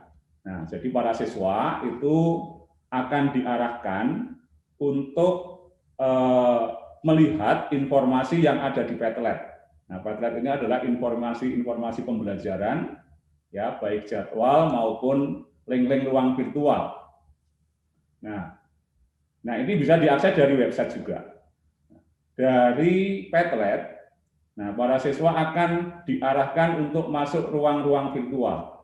Nah, ini adalah ruang-ruang virtual yang digunakan di SMP Kanisius, yaitu Google Meet, Zoom, StreamYard, dan juga Microsoft Teams. Nah, bidang studi, ya, rumpun-rumpun bidang studi itu biasanya itu akan mengawali pembelajaran itu dengan semacam webinar atau Zoom meeting begitu ya, itu kurang lebih 30 menit. Nah, saya sebagai kepala sekolah ingin menjaga para siswa dan orang tua tidak stres hanya gara-gara koneksi internet atau kendala device ya. Maka saya minta kepada Bapak Ibu guru ya, itu setiap webinar atau penjelasan apapun itu saya minta di-streamingkan di YouTube. Ya, ini supaya bagi anak-anak yang tertinggal mengikuti atau masuk di ruang virtual itu bisa mengulangi melalui channel YouTube. Ya. Nah, kemudian dari YouTube, ya, dari webinar ini para siswa setelah webinar biasanya akan diarahkan untuk kerja mandiri, ya, menggunakan, nah, salah satunya adalah Pesona EduIKlas. Ya. Nah, ini sudah cukup digunakan karena memang penggunaannya tidak mulai dari tahun ajaran baru, jadi mulai sekitar bulan September ya. Nah, yang sudah akrab adalah Google Classroom. Bapak Ibu guru sudah akrab dengan Google Classroom, lalu juga Microsoft Teams, dan juga OneNote dari Microsoft ya. Nah, dari sini guru-guru akan memeriksa pekerjaan para siswa, ya, memeriksa pekerjaan para siswa itu, kemudian hasil-hasilnya akan diinput di My Campus. Jadi My Campus ini adalah manajemen sistem yang tidak hanya mengolah nilai, tetapi segala hal, termasuk juga pembayaran. Nah, itu. Nah, sekarang ini perbedaannya, ya, Bapak Ibu. Saya akan jelaskan perbedaannya bagaimana Pesona EduIKlas ini. Nah, ternyata Bapak Ibu guru biasanya kalau webinar itu mereka akan menyiapkan PPT, ya, PPT, kemudian dia akan menjelaskan layaknya kalau pembelajaran tatap muka. Para siswa bisa masuk Zoom meeting atau StreamYard, tetapi bagi yang terkendala bisa mengikuti di channel YouTube. Ya. Nah, ternyata Pesona EduIKlas ini sangat berbeda ya. Nah, perbedaannya adalah bahwa Bapak Ibu guru masuk Zoom meeting atau StreamYard atau Google Meet langsung bisa membuka LCMS. Nah, di sana banyak buku-buku, bahan-bahan ajar yang langsung siap untuk bisa disajikan, ya, dipakai untuk menjelaskan seperti yang tadi Mbak Ira sudah tayangkan. Nah, dari sini kemudian ini bisa streamingkan, lalu bisa kembali lagi anak-anak bekerja secara mandiri menggunakan Pesona EduIKlas. Nah, saya kira Bapak Ibu ini penjelasan singkat bagaimana PJJ SMP Kolose Kanisius tahun 2020-2021. Nah, sekarang saya akan menjawab pertanyaan terkait dengan peningkatan prestasi akademik. Nah, ini adalah data nilai raport semester ganjil tahun lalu yang semuanya dilaksanakan tatap muka di sekolah pembelajarannya, dan tahun ini ya itu data nilai raport semester ganjil yang semuanya dilakukan secara PJJ. Tentu model pembelajarannya jelas berbeda, PJJ dan PTM. model soal juga pasti berbeda karena saya membatasi untuk soal-soal pilihan ganda dan sesuai dengan kebijakan dari negara bahwa UN tidak ada, maka harus soal-soal yang dibuat oleh Bapak Ibu guru harus mengarah kepada soal-soal AKM. Nah, media pembelajaran juga pasti berbeda. Ketika pembelajaran tatap muka di sekolah, ya, meskipun kurikulum sudah berubah beberapa kali, yaitu sekarang kurikulum 2013. Nah, ternyata pembelajaran dengan ceramah satu arah itu masih mendominasi pembelajaran di ruang-ruang kelas. Ya, saya yakin juga ini dialami di sekolah-sekolah yang lain. Nah, dengan adanya pandemi ini ternyata Bapak Ibu guru dipaksa untuk menggunakan media, ya, teknologi digital. Nah, saya kira seperti yang sudah disampaikan dalam video-video tayangan tadi dan juga disampaikan oleh Mbak Ira bahwa anak-anak sangat antusias. Nah, bagaimana datanya? Kalau dilihat dari rata-rata, ya, kelas 7 itu tahun lalu 80,96. Nah, tahun ini 82,37. Kelas 8 81,58, lalu kelas naik menjadi 83,19, kemudian kelas 9 dari 81,62 naik menjadi 85,49. Nah, lalu berapa banyak yang mendapat nilai di atas 85 ke atas, ya? Karena di tempat kami apresiasi akademik itu diberikan kepada siswa yang mendapat nilai 85 ke atas, ya. Nah, kelas 7 tahun lalu 45, tahun ini 52. Kemudian kelas 8 tahun lalu 52, tahun ini 60. Kemudian kelas 9 tahun lalu 41, tahun ini 94. Nah, dari data ini jelas bahwa meningkat, ya, memang tidak bisa dibandingkan. Kalau dilihat dari kualitas soal, menurut saya soal-soal selama PJJ ini jauh lebih berbobot, ya, dibandingkan soal-soal yang ketika pelajaran tatap muka. Nah, saya kira apakah ini peran dari LCMS atau Google Classroom? Ya, saya tidak bisa mengatakan secara persis, ya, tetapi saya kira teknologi seperti LCMS itu sangat membuat anak bersemangat belajar dan tentu juga kreativitas dari Bapak Ibu guru. Nah, sekarang bagaimana tanggapan para siswa terhadap PJJ di SMP Kanisius? Ya. Survei dilakukan terhadap 168 siswa kelas 8. Nah, kenapa saya mengambil sampelnya kelas 8? Karena kelas 8 biasanya itu yang paling bikin ulah, ya. Karena kelas 8 itu merasa telah bisa beradaptasi dengan sekolahnya. Dan untuk ujian masih jauh. Jadi merasa kelas 8 itu kurang mendapat beban, gitu, ya. Nah, jika kita perhatikan diagram di atas, ya, dapat dikatakan bahwa 48% siswa itu tidak bermasalah dengan PJJ, ya. 31% suka dan sangat suka dengan PJJ yang berlangsung selama ini, dan 21% tidak suka pembelajaran PJJ yang berlangsung selama ini. Nah, saya kira Bapak Ibu paham kenapa ada 21% yang tidak suka. Ya, barangkali pembelajaran Bapak Ibu guru yang barangkali yang sudah senior seperti saya ini, ya, tidak mampu atau belum mampu menggunakan teknologi pembelajaran di dalam PJJ. Jadi dapat kita katakan bahwa sebagian besar siswa itu dapat mengikuti PJJ, ya, dengan skema yang tadi sudah saya sebutkan. Nah, sekarang bagaimana tanggapan siswa terhadap metode pembelajaran selama ini?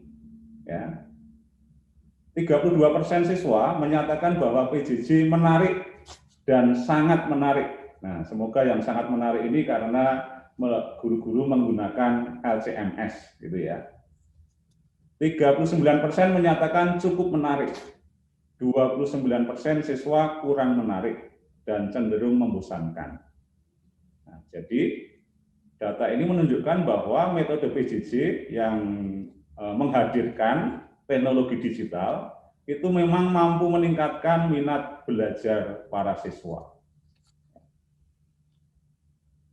Dan yang berikutnya, bagaimana tanggapan siswa terhadap media yang digunakan Bapak Ibu guru selama PJJ? Datanya adalah 34% siswa mengatakan kreatif dan sangat kreatif. Jadi kami memang memiliki guru-guru yang kreatif, ya. Dan 45% mengatakan cukup kreatif. Dan 21% mengatakan kurang kreatif atau cenderung juga membosankan. Nah, Bapak Ibu, saya kira itu pengalaman PJJ, dan sekarang saya akan men-sharingkan bagaimana aplikasi LCMS itu digunakan di SMP Kanisius. Nah,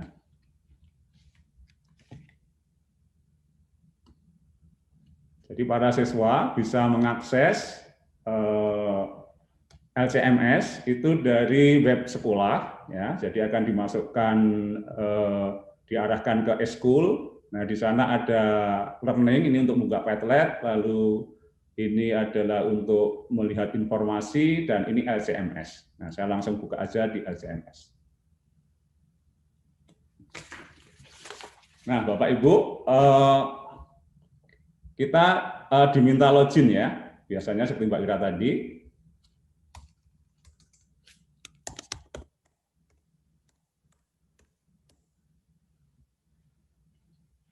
Nah, ini tampilan dari LCMS di SMP Kanisius ya.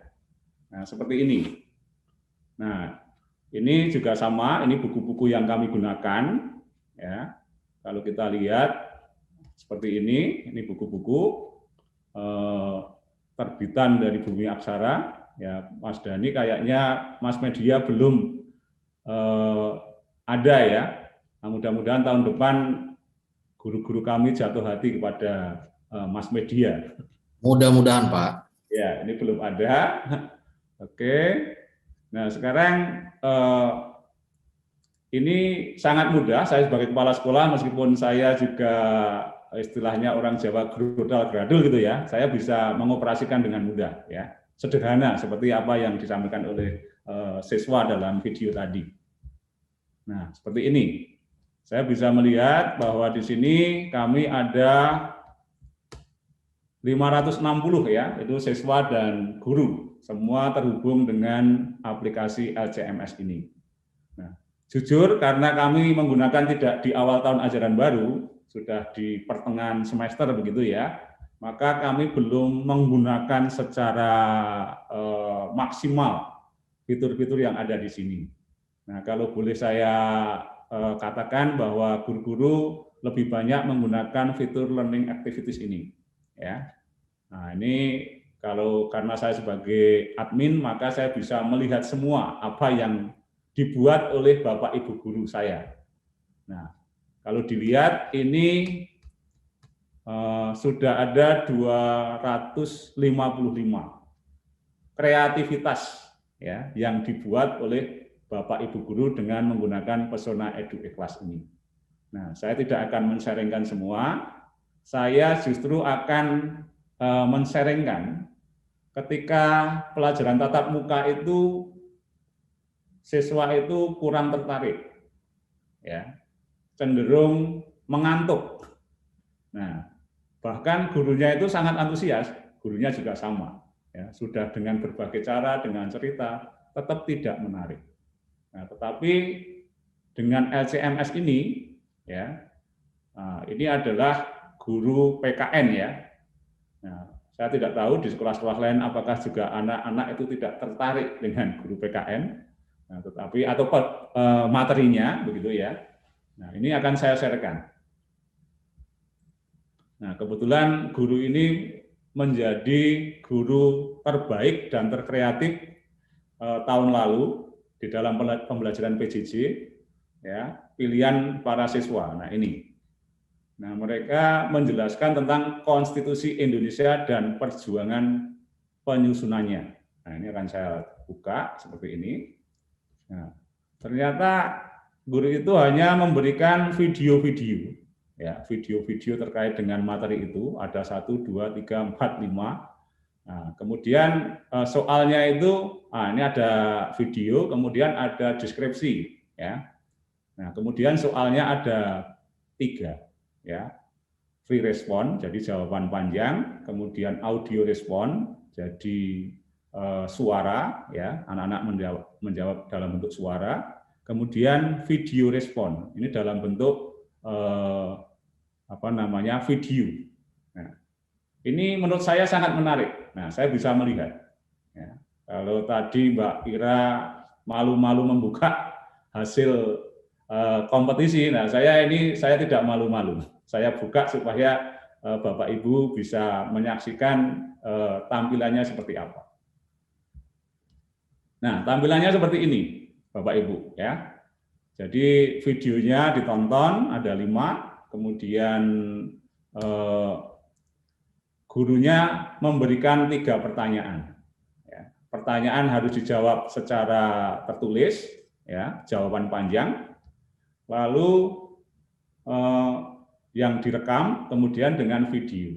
Nah, ini saya kira sekolah bisa sedikit memaksa para siswa itu untuk terlibat. Dan kita tahu langsung siswa mana yang tidak mengikuti. Kenapa tidak mengikuti, tidak masuk atau ada kendala. Nah, itu tentu dari kami ada bagian yang mengurus, ya. Nah, seperti ini. Nah, ini kita bisa menghadirkan siswa, ya, dalam bentuk tulisan ke sekolah, bisa dalam bentuk suara, dan yang menarik juga dalam bentuk video. Ya. Saya sebagai kepala sekolah ini jujur tidak ngerti anak-anak saya yang kelas 7 itu muka-mukanya seperti apa. Nah, dengan cara seperti ini, ya, saya tahu nih. Ya, jadi pada kesempatan kali ini, ya, saya akan melakukan orasi tentang pentingnya hukum yang membebaskan masyarakat dari belenggu penjajahan. Ya. Untuk mengetahui hal tersebut, ada baiknya kita mengetahui pengertian hukum itu sendiri. Nah, menurut Oxford, hukum merupakan sesuatu yang menyentuh kehidupan manusia sehari-hari. Hukum ini mengatur apa yang bisa dan tidak bisa orang lakukan, sehingga tidak terjadi kesemena-menaan. Nah, saya kira ini menurut saya sangat menarik. Dan seperti Bapak Ibu ketahui bahwa anak-anak sangat antusias di dalam mengikuti pelajaran PKN ini. Yang sebelumnya kalau di sekolah barangkali anak-anak itu cenderung mengantuk, gitu ya. Nah, sekarang saya akan sharing, ya. Ini banyak sekali sebetulnya teman-teman, Bapak Ibu guru yang ada di rumah, yang bisa saya sharingkan, dan saya siap berbagi kapanpun. Dan ini saya akan menunjukkan juga, ya, karena kebetulan saya membentuk komunitas guru matematika, ya. Ini ketika pandemi, ya. Misi saya adalah menjaga bahwa Bapak Ibu guru itu tidak stres. Nah, saya harapkan guru-guru dimanapun juga tidak stres. Supaya tidak stres maka harus berkomunitas, ya. Nah, maka saya membuat komunitas itu, dan terima kasih kepada Pak Hari yang sudah memberikan kami fasilitas, ya, untuk bagaimana menghadirkan pembelajaran di kelas itu semenarik mungkin. Nah, ini salah satu contoh, ya. Ini saya buat, saya sudah lama tidak mengajar, ya. Ini temanya adalah persamaan garis, subtema gradien yang grafiknya diketahui, lalu waktunya 40 menit, tujuan pembelajarannya 1, 2, 3, ya, lalu sudah saya tuliskan di sini. Nah, ini ternyata secara tidak langsung, ya, saya sudah menyiapkan bagaimana nanti kalau sekolah itu harus menerapkan sistem hybrid learning ya. Nah, ini saya kira sangat bagus ya. Ini kita coba.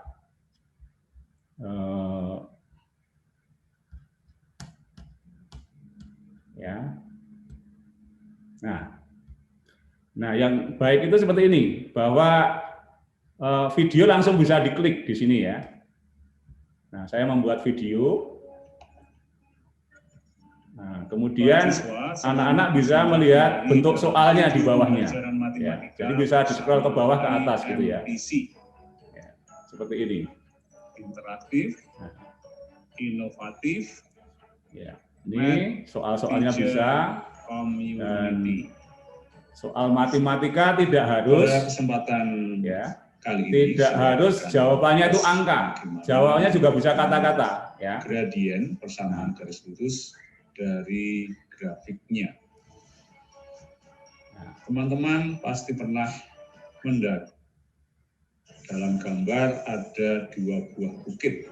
Nah, ini video yang saya buat. Kemudian saya juga menggunakan animasi yang ada di buku. Itu misalnya seperti ini. Bisa. Nah, ini ada di buku Pesona Edu ya. Selisih ya, perubahan itu artinya selisih vertikalnya sama dengan 3. Nah, ini saya kira guru-guru sangat dimudahkan 3 dibagi 3 untuk berkreasi. Nah,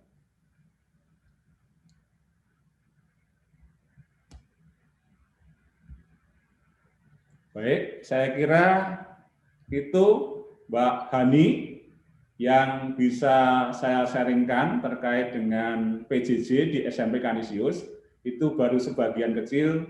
Jika saya siap berbagi untuk hal-hal terkait dengan PJJ, terkait penggunaan LCMS di lain waktu. Terima kasih.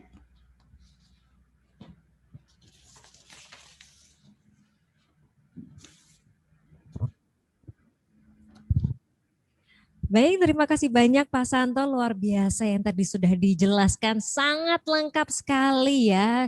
Jadi bisa dibilang Kanisius ini sangat ready untuk PJJ dan banyak sekali elemen-elemen yang digunakan dalam pembelajarannya ya. Nah Pak Santo, saya ada pertanyaan ini ya setelah melihat presentasi yang luar biasa tadi. Karena seperti yang kita ketahui ada 3 aspek pembelajaran ya, kognitif, afektif, dan psikomotorik. Bagaimana hal tersebut bisa dicapai melalui pembelajaran digital Pak? Ya, baik. Memang ada kesulitan-kesulitan ya terkait dengan aspek afektif dan motorik ya. Aspek motorik itu selama PJJ itu hanya bisa dilakukan pada waktu pelajaran olahraga. Jadi pelajaran olahraga anak-anak dipantau dari jauh ya, itu diminta untuk bergerak juga. Ya, jadi diawasi juga mereka untuk melakukan gerakan-gerakan. Tetapi dengan berkat teknologi, ya, kita bisa mengubah, ya, menggabungkan 2 kegiatan pada saat tatap muka, yaitu Pekan Compassion. Biasanya kita itu bersih sungai di Ciliwung, sampah di Monas, gitu ya, sampah di Car Free Day. Nah. Dan biasa kita juga mengadakan pekan olahraga. Nah, akhirnya kedua kegiatan itu kita gabung yang namanya Compassion Health. Nah, Compassion Health itu apa? Yaitu berdonasi, ya, tetapi juga dengan berlari, bersepeda atau jalan. Jadi orang tua mendonasikan uangnya, ya, anak-anak itu diminta untuk bergerak. Caranya ya bisa lari, bisa bersepeda, bisa berjalan. Nah, lalu dengan teknologi itu bisa dikonversi ternyata. Kita bersepeda 10.000 itu bisa ditebus dengan bersepeda sebanyak 3 km. Nah, kalau jalan cukup 1 km. Nah, alhamdulillah itu di akhir program selama 3 bulan ya, Mbak Ani ya, itu kita bisa mengumpulkan uang 150 jutaan, ya kurang sedikit gitu ya. Nah itu nantinya akan kita sumbangkan kepada sekolah-sekolah yang berada di daerah, yaitu bentuk compassion kita, bagaimana bisa mendukung PJJ di tempat-tempat lain. Nah, itu ternyata itu diapresiasi oleh orang tua kegiatan itu. Jadi dari sisi afektifnya menurut saya dapat ini ya. Dan keterlibatannya justru bisa hampir 95%. Kalau POR-CC itu barangkali ya anak-anak yang lain itu penggembira saja. Yang jadi panitia mungkin ya semua, tetapi yang bekerja keras itu paling sepertiga gitu ya. Nah, ini menurut saya sangat luar biasa. Nah, itu kalau di sisi afektifnya, ya, kalau di PJJ ini pelanggaran justru berkurang, Pak. Kalau di sekolah itu pelanggarannya macam-macam. Tapi selama PJJ pelanggarannya kalau di SMP Kanisius ada 3 kalau nggak salah ya. Terlambat masuk ruang virtual, terlambat mengumpulkan tugas atau tidak mengumpulkan. Kemudian yang berikutnya adalah tidak mau buka kamera, ya, tidak mau buka kamera, tapi tidak mau memberi alasannya kenapa, ya. Nah, saya kira itu ya dari sisi afeksi ya. Dan ketika pelajaran bahasa Indonesia dengan LCMS tadi ya, kalau di sekolah pasti akan memakan waktu yang sangat luar biasa. Praktek bercerita misalnya, berpidato. Nah, sekarang dalam waktu yang sama, waktu 10 menit, ya, tinggal dikasih perintah, anak-anak semua berpidato di rumah masing-masing, toh. Nah, guru-guru tinggal melihat, ya, rekamannya itu. Nah, saya kira itu, Mbak Hani, jawaban saya. Ya, ternyata banyak cara ya Pak untuk bisa menyentuh ketiga aspek tersebut, dan ini luar biasa sekali inisiatif serta inovasi yang dibuat oleh Pak Santo bersama Kanisius, dan tentu saja juga sangat terbuka ya Pak Santo untuk nanti bisa sharing bersama guru-guru lainnya untuk bisa menciptakan hal-hal kreatif seperti ini untuk pembelajaran di masa pandemi. Terima kasih banyak Pak Santo dan Bapak Ibu, penjelasan yang sangat luar biasa dari Pak Santo tadi. Sekarang sebelum kita masuk ke sesi tanya jawab, karena tentu saja tadi kita sudah melihat banyak sekali pertanyaan yang masuk, banyak yang sudah raise hand, dan tentu saja penasaran ingin mendapatkan jawabannya langsung dari para ahlinya yang sudah kita hadirkan di diskusi kita kali ini. Baik, tim panitia sudah memilih beberapa pertanyaan yang akan kita sampaikan. Yang pertama ini berkaitan tentang AKM dari Ibu Santi ya. AKM sebagai pengganti UN, soal-soal yang memenuhi kaidah soal PISA dan sebagainya ini seperti apa? Boleh kita arahkan untuk Pak Dhani bisa menjawabnya? Soal AKM, soal AKM ya. Ini memang menarik karena AKM ini dikatakan sebagai pengganti ujian. Jadi kalau saya selalu memandang positif ya, mengapa kok ujian nasional diadakan dan diserahkan kepada masing-masing sekolah. Artinya sekolah sudah dipercaya untuk bisa mengadakan ujiannya sendiri, itu harus kita lihat positif. Tapi supaya sampai kepada kualitas yang diharapkan, maka sebelumnya diadakanlah suatu langkah tahapan yang disebut mengikuti soal AKM, meskipun sifatnya tidak diikuti oleh semua siswa karena dilakukan secara random dan siswa-siswa tertentu yang dipilih. Nah, soal AKM ini memang menantang, mengingat tadi posisi kita masih harus berjuang lah, karena di posisi 70-an dibanding dengan negara-negara tetangga kita yang sudah, bahkan Singapura sudah posisi kedua kalau nggak salah. Nah, karena itu AKM menjadi tantangan buat para guru dan kita semua, termasuk kami dari penerbit, supaya bisa memunculkan soal-soal yang sekualitas AKM. Jadi ini memang seperti tadi diungkap oleh Pak Sapta misalnya, di soal-soal AKM tidak lagi seperti sebelumnya cuma pilihan ganda, isian atau isei, tapi juga ada pilihan ganda juga masih ada, kemudian ada pilihan ganda kompleks, menjodohkan, lalu isian. Nah, ini mungkin sudah saatnya kita menyadari, keluar dari comfort zone kita untuk bisa menghadapi AKM ini dengan apa adanya. Jadi selama ini ada kecenderungan misalnya menjelang ujian, berlomba-lomba orang ngejar mana sih soal yang pasti keluar, mana sih soal yang apa namanya di buku-buku atau dimanapun yang nanti akan keluar. Akibatnya ada kecenderungan dari siswa bukannya bersiap diri menjawab soal, tapi ngapalin soal diapalin, serem banget kan. Nah itu kecenderungan yang sempat kami lihat. Nah karena itu kalau misalnya mass media ditanya, kira-kira buku soal AKM atau juga yang nanti muncul dalam LCMS soal-soalnya, ini soalnya pasti keluar enggak? Kita harus berani menjawab. Bukan itu maksudnya, kalau pasti keluar itu diapalin lagi, ya kan gitu. Justru anak kalau berlatih bisa menjawab soal dengan baik, nanti di finalnya soal apapun yang keluar bisa dihadapi karena sudah terbiasa menjawab dengan kualitas soal sesuai dengan AKM. Ini harus kita sambut baik sebetulnya. AKM ini membuat kita menjadi jujur dengan diri sendiri, menjadi jujur dengan situasi kita, sehingga kita harapkan memang kondisi belajar mengajar, kondisi siswa anti lulus juga bisa besar, dan bagi kami kondisi penerbit kita juga tertantang, jadinya bisa menghasilkan soal-soal yang memang menyiapkan anak, bukan soal untuk diapalin, tapi soal yang memang menyiapkan anak untuk siap pada ujian atau asesmen kompetisi minimum yang disebut. Begitu Mbak Hani, terima kasih. Baik Pak Dhani, ini tepat sekali ya tentu saja ya, karena ya entah itu UN, entah itu AKM, kadang memang kalau misalnya anak-anak ini menghafal bukannya malah memahami dan kemudian bisa nanti mengolah jawabannya sesuai dengan pola pikir yang sudah dilatih selama mengerjakan soal-soal tersebut, tentu saja ini yang harus ditekankan ya Pak ya. Dan saya mau ingatkan terlebih dahulu kepada Bapak Ibu, silahkan tulis pertanyaan di kolom chat, dan buat pertanyaan yang terpilih, Pesona Edu memberikan gimmick menarik berupa akses gratis ke buku digital interaktif yang dapat diakses melalui store.pesonaedu.id. Terima kasih Pak Dhani atas jawabannya tadi, dan sekarang sudah ada satu pertanyaan lagi yang masuk dari Bapak Andi.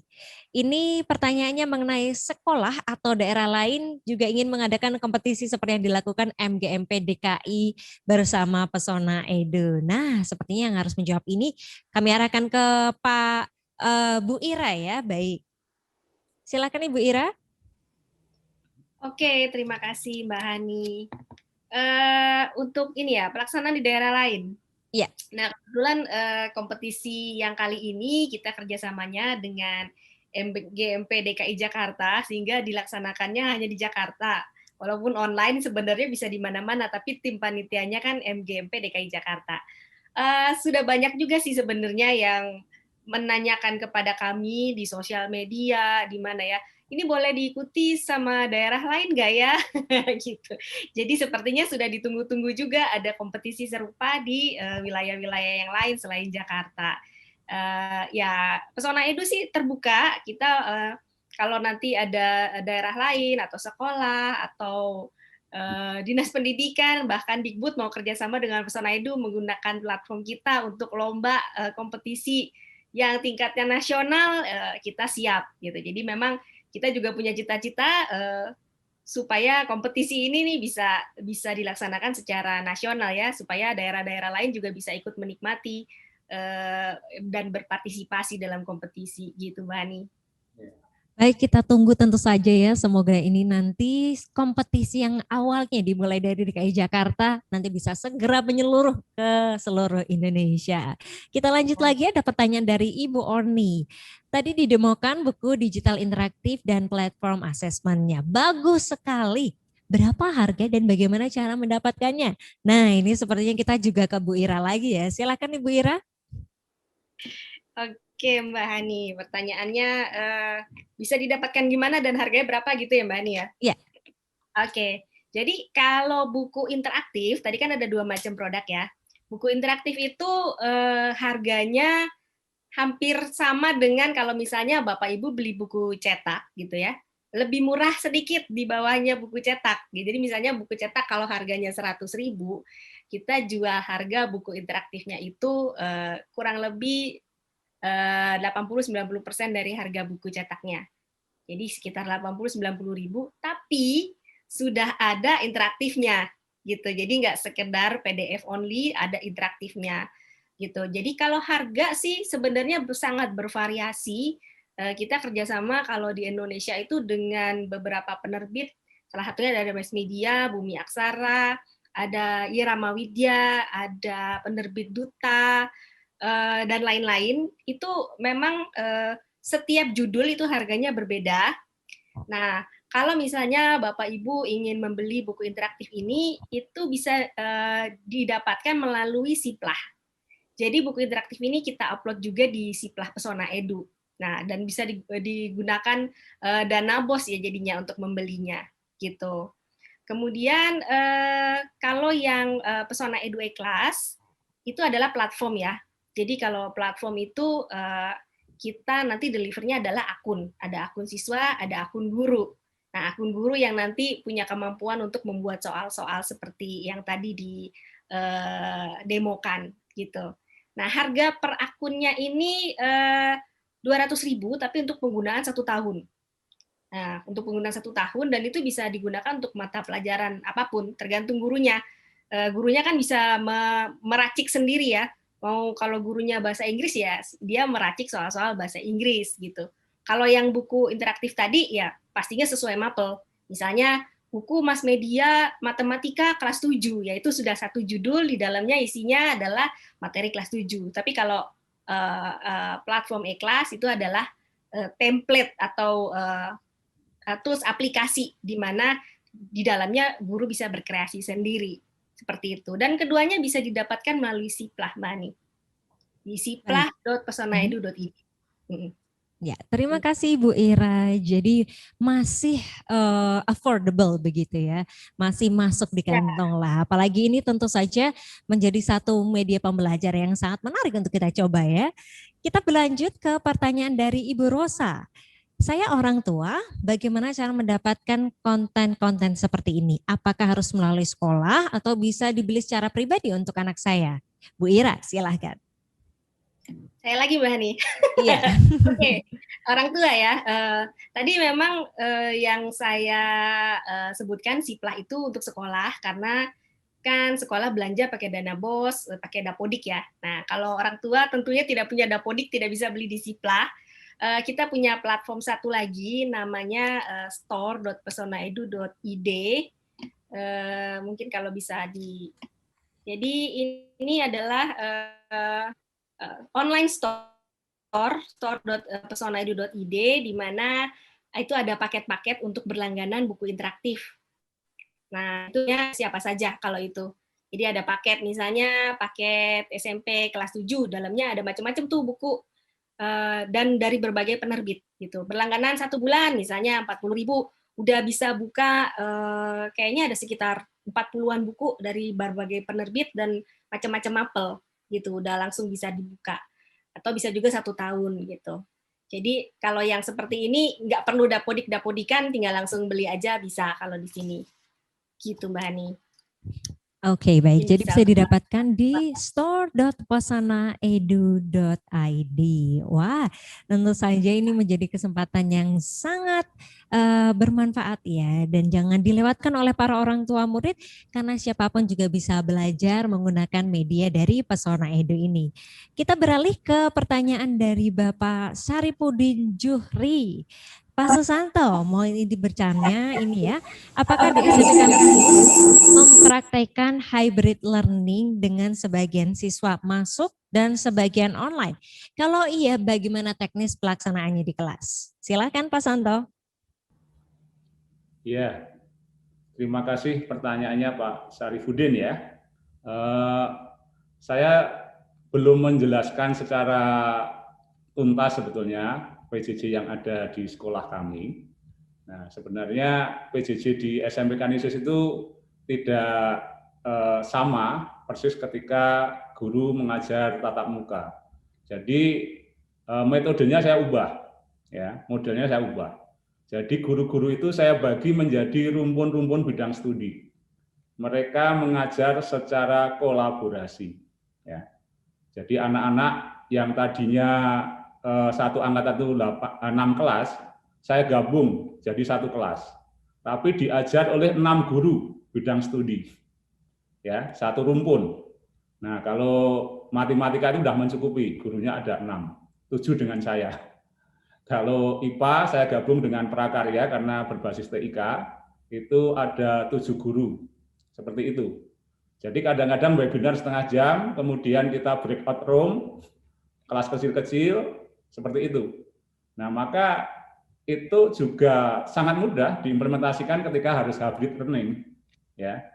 Nah, hanya anaknya pindah ke sekolah saja, dan itu temuannya luar biasa. Ya. Ketika tatap muka, saya itu tidak berhasil mengumpulkan guru bidang studi sejenis karena waktunya memang tidak ada, susah membuat jadwal. Bisa dibuat jadwal, satu hari itu paling bisa kosong 3 jam semua guru bidang serumpun ya. Tapi mereka cenderung ya ngobrol, istirahat ya. Nah, intinya bahwa Bapak Ibu guru itu sebetulnya bebannya sangat luar biasa. Dengan menyederhanakan seperti itu, guru itu semakin punya banyak waktu. Ya. Jadi waktu karena dia mengajar bersama-sama, berarti waktu luangnya juga bersama-sama. Ya. Berbicara tadinya hal yang sama itu 6 kali, nah sekarang itu hanya 1 kali, bahkan bisa direkam dengan LCMS tadi kan. Nah, guru itu bisa sangat santai. Kalau nanti ada kendala, ya sudah kamu tonton YouTube-nya, begitu kan, atau videonya. Tetapi kalau tidak ada kendala, ya kita interaktif seperti ini, kita jelaskan, gitu ya. Nah, mungkin tantangannya adalah untuk pembelajaran yang motorik ya, olahraga, musik. Nah, barangkali ke depan saya akan menambah guru-guru olahraga dan musik ya. Jadi tekniknya kalau sekarang itu 5 hari kerja, mungkin kalau sudah harus hybrid learning, mungkin saya akan menerapkan 6 hari kerja.